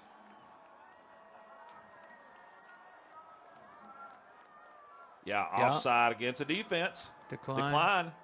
1-yard touchdown rush. There was illegal substitution? Yeah, I think so. There was 2 penalties against the defense. And you got a touchdown for the Bears. Coleman on that run. That'll make it 32-9 point after attempt coming up. And this is what Rough Riders have been trying to avoid is the Bears just running away with this one, and they have started that. There's still quite a bit of time left on this game here. All 21 yards in that possession went to Mr. Coleman. Kick is up, and this time it is good with authority. Hey, another flag. He actually got that ball up high, Donnie. We was talking about that. You are right. There is a penalty here. That's going to be against the Rough Riders because everybody's leaving the field, including the Rough Riders. Yeah, they're like, it's on us. Yeah. We're going to the sidelines. Yeah, that was a nice, clean, high kick. That was a good snap too. That's I wasn't watching, but he may have been working that over on the sidelines, and that's one of the things the kickers can do is get over there and with the net and work on that. Sometimes it's just a foot adjustment, And I tell you what, the Bears got a good kicking coach. That would be one Sonny Flexco. He is a excellent coach. They called. There is a potential penalty on the Bears. Set a personal foul against the Bears. Maybe on they'll enforce it on the they declined. But that kick, the flag came in. Right at the kick, right? Yeah, it seemed like it was thrown as the ball was snapped. Personal foul, chop block against the Bears. Decline. Extra point good. Point good. So I guess they want to enforce it on the kick? No, declined. They just don't care? They don't care. You're 33-9 with 6:16 left. Still take it. I get it. Yeah. But, that's on an out-of-district game. Yeah, you're right. Yeah. You're right. Fans are not going to know. That's called we give up. Okay, 33-9, Bears up. That's called you might give it to them and they go for 2. With that running back. That happened to the Bears a few years ago. We had blocked an extra point or something, and it was that's right. And we were ahead, a penalty, and or we were up by 2, and so we accepted the penalty, and then they went for 2 and got it, and tied the game or put them. I can't remember the exact situation, but it was. I think that was Azel. One of those situations where we were like, "Oh, we should have just declined it." Decline it. Yep, I remember that. Kudos to the Rough Rider coach on that one, I guess. I don't know. Here we go. Bears set to kick off. Left to right. 2 deep men back for the Rough Riders at the 5-yard line. Score is 33-9. 6:16 to go. Bears do kick it deep this time, but he fielded around the 10. Bounces, juggled, picked up, returned, hit pretty quick, and dropped this time is Mr. Boaz Colazo. Yeah, it looks like number 22. Yep, number 22 on that tackle for the Bears. Caleb Walker. So let's see. They mark him down at the 23-yard line. Is that 24-yard line? Is that what I'm seeing over there? 23. Their own 23. Yes, sir. Okay. Nice game tonight by the Bears. Up 33-9, up big. Try to carry this momentum into the first home game next week against the Lake Dallas Eagles. Falcons. I knew it was one of those birds. It was of a prey. bird. I knew it was a bird of prey. All right, here we go. First down, Saginaw. Two men come in motion right to left, line up in the slot. One of them goes back. Three-step drop for Greek. He's under pressure, fires, has a man open, caught. First down up to the 40, tripped up at about the 35. Tackle, I believe, made by number 3 for the Bears. Yeah, that is, I believe, number 3. That's going to be Castellanos. 14-yard gain for the Rough Riders that time, up to the 37-yard line.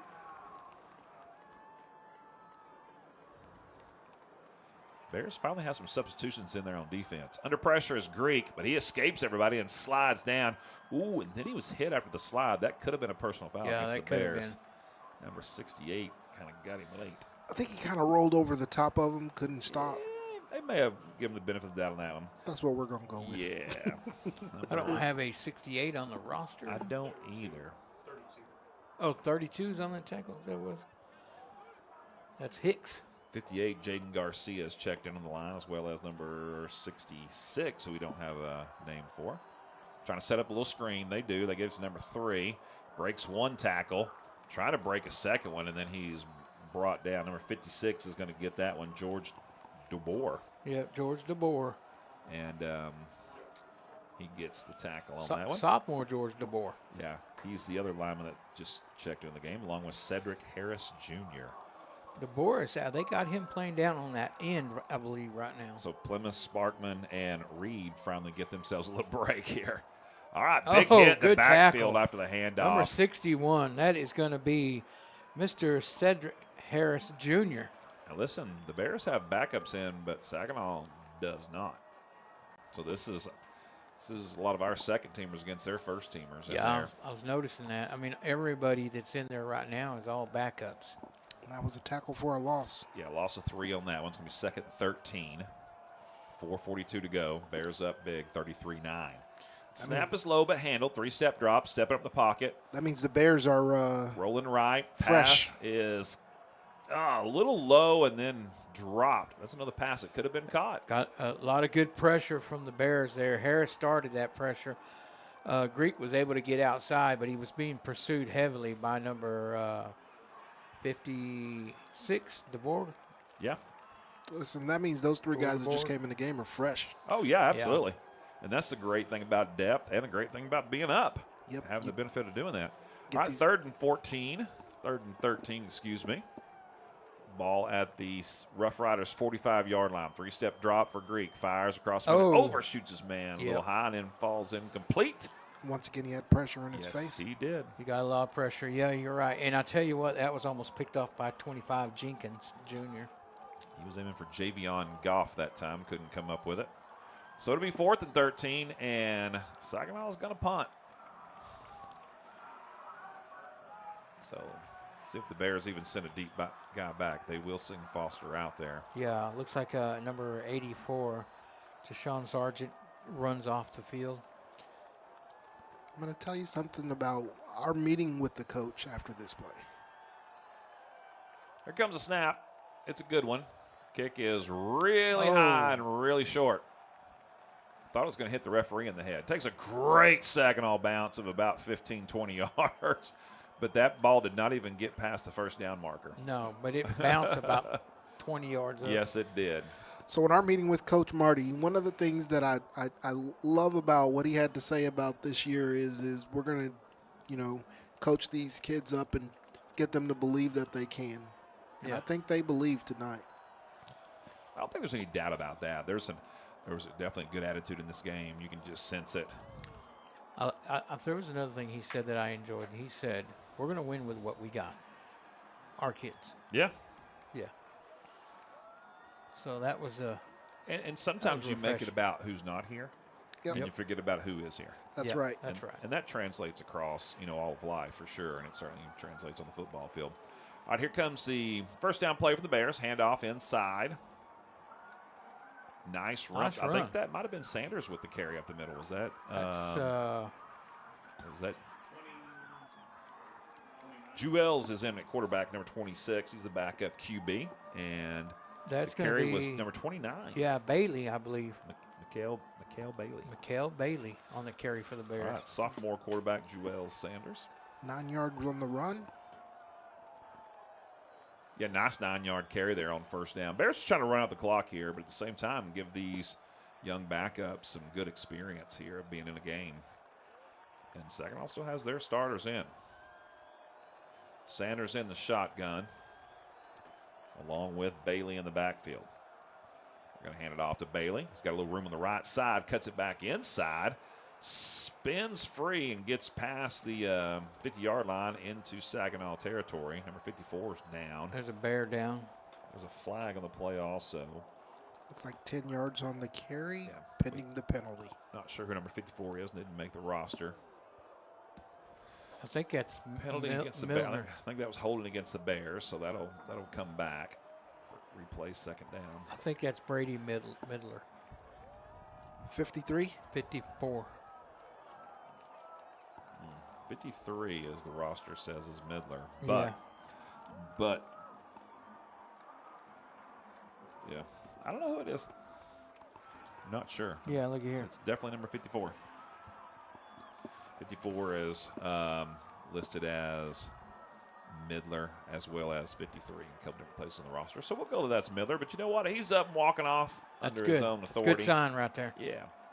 And that penalty was on the Bears. Yeah, it was holding, 10-yard loss, bring the ball back to the 35-yard line. So instead of first down at midfield, it's going to be second down and about 7 to go at the 35. So that's a 15-yard loss of yardage there after it was all said and done. 3-wide receipt for Sanders and Bailey in the backfield. One tied in the game. Looks like Mauricio Gonzalez in for Hilder.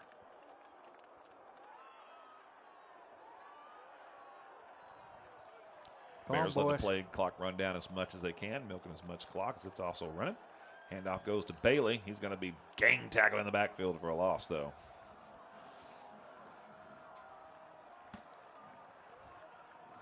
So something very different for the Bears offensively is they didn't run any read options or RPOs tonight, play options. One RPO. I know they had an option toss. Right, I'm sorry. But, just the where the quarterback can either hand it off or keep it, Yeah, they did that early, and then they moved away from it. Yeah, I just didn't see that much tonight, and that's been a big part of the Bears' offense. And so that's interesting, a little bit of change in philosophy there. Hand off to Bailey. He's got a little room on the right side, cuts it back inside, lowers his head and gets up to the 40-yard line. He's going to be about 2 yards short of the first down. So it's going to be 4th and 2 with just under 2 to go. And they're going to have to call a timeout here. 9 yards on the carry. I guess the Bears call that timeout. So that's going to be a 4th down. 4th and 2, so what the Bears do if they punt it away or let them go for it here on 4th and short.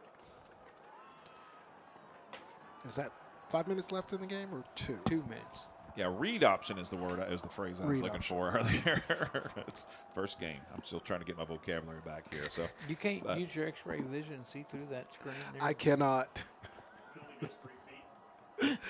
It only goes far enough to see the paper on the desk. I need X-ray vision just to read my down and distance chart here. Okay, so the Bears with the timeout, talking it over and see what they're going to do here. Looks like they're coming back out and going to go for it. These young guys have a shot at it. Let's run that ball right up the gut. There we go. Sanders and Bailey will be back there in the backfield. 4th and a little over 2 to go, about 2.5. Ball at the 39, just inside the 39, and get up to the 42. They're set and ready. Quarterback keeper, Sanders. he's going to, I thought you had it. Uh-oh. It's going to be There's a close. flag. It's going to be close.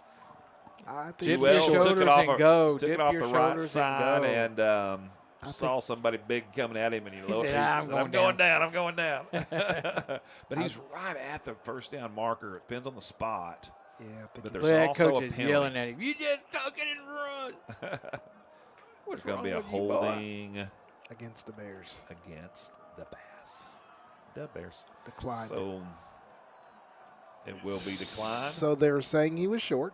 And they finally did mark where he got up, and he was about a football short. Yeah. Just almost got there. That's why that coach is screaming at him, you got to just lean forward.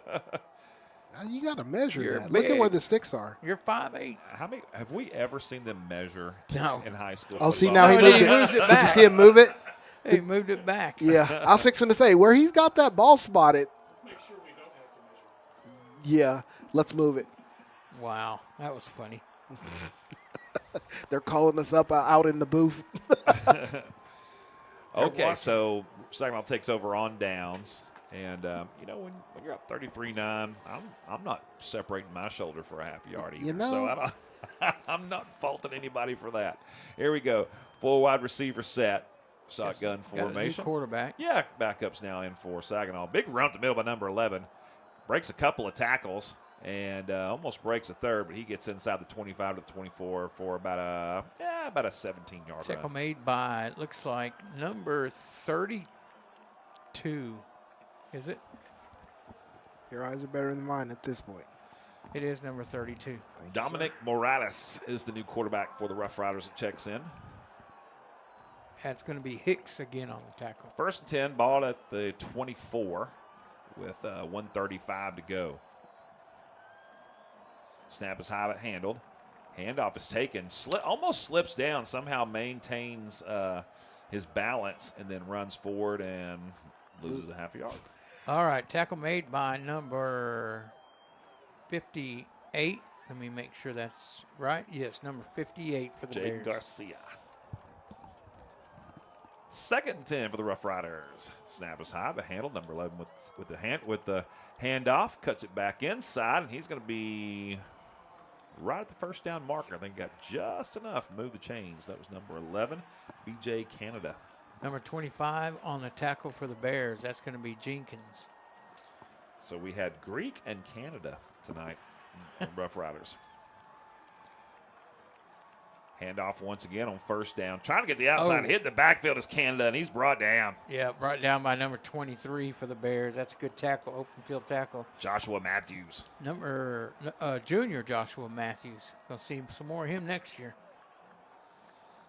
Yeah, that was a really good tackle on the open field, out on the left side. 5-yard loss, 6-yard loss. Yeah, so that should bring up 3rd down. 3rd and a boatload. 16. Yeah. Still says 2nd down on the marker. All right, here we go. 4 wide receivers. 5-step drop. Setting up the screen. Got it. Breaks a couple of tackles. Hit it about the 10-yard line and dropped right there. Flags come flying in from the end zone area. We'll see what we got here. Probably a hold, I'm guessing. I don't know. This game can't end on a defensive penalty. 4 seconds left. And that's going to do it. That's it was an offensive penalty that Bears will decline it. And that's going to do it, 33-9. We will take a very quick break, come right back, and give you all the totals and wrap this one up here on the BBN. Hey, Bear fans, here's some more of our great sponsors. Let me tell you about Rival Signs. They're located at 110 Jim White Freeway in Fort Worth. Check them out for all your signage needs. And of course, Raising Cane's Chicken Fingers. Visit your local Raising Cane's for all your chicken finger needs. Hey, Hey, Terrence, you own your own home, right? Yes, I do, Donnie. So you know the hassle it can be when you need a new roof. I sure do. And in Texas, with the hail, high winds, and storms, our homes take a beating. Well, that's why we recommend TXD Roofing. Texas Direct Roofing is located in Haltom City and has been in business since 2011. To schedule an inspection or install, head to txdroofing.com. Thanks, TXD Roofing, for all you do for our school.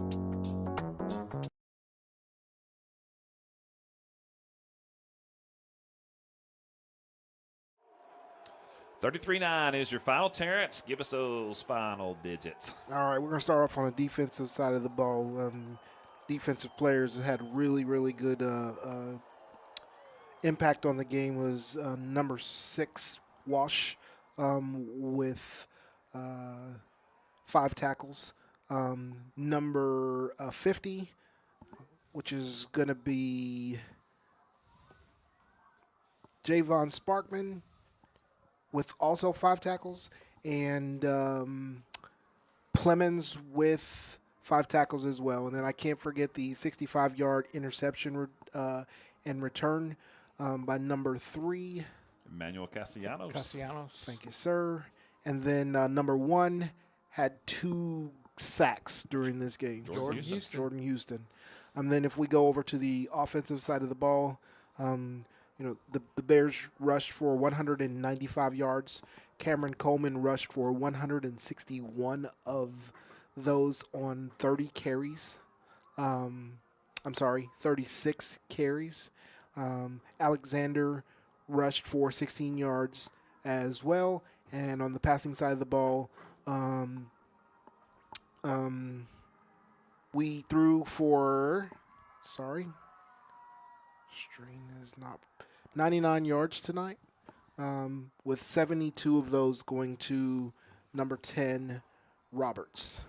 And the Bears had total offense tonight of 294 yards and 64 yards in special teams return yards.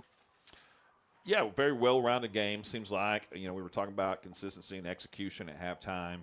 They did just that. They were consistent. They executed. And I'm going to tell you what I like. They started off the game as a new, almost a whole new team from last year. Because you have new coaches and you have, a lot of new things. And it was good to see they come out and not a bunch of penalties. The game started out fairly clean. And that says a lot. It says a lot for what them coaches are doing. Yeah, new coach, new scheme, new quarterback, new philosophy, new defense coordinator, new formations, and a lot of times when you have that, you're right. You'll see a lot of penalties, and just didn't tonight. And like I said, execution, consistency, they did it. Nothing fancy, they just took care of business, and that's what you want. So we'll be at home next week against Lake Dallas. So make sure you come on out for the first game of the season. Kickoff will be around 7 o'clock. We go live at 6:45. If you can't make the game, be sure to give us a listen and share it with your friends. Let us know how much you enjoy listening to the Brewer Bear games on the Brewer Bear Network. So I'm going to give some props to the crowd that stuck around and filled the bleachers on the other side of the stadium tonight. Man, we had a big absolutely. crowd show up, so that's They're rare. Still down there. That's nice to see. Yeah, it's absolutely. fun to watch. And we don't see that a lot with road games. No. That's one of the biggest crowds I remember ever seeing. So yeah, it's a really, really good crowd tonight. So for Terrence and Fernie and John, I'm Donnie. Thanks for joining us here on the BBN. We'll see you next Friday night. As always, we say, Go Bears. Thanks for joining us here on the BBN. There are several ways to keep up with us here at the Brewer Bear Network. First of all, you can like us on Facebook. Just do a simple search for Brewer Bear Network and you'll find us. Hit the like button, and that's a great way to stay connected. Also, we have an account on Instagram. Same thing, just search for Brewer Bear Network and follow us there, and we'll keep you up to date on all things Brewer Bear athletics. Thanks again for joining us. We appreciate you.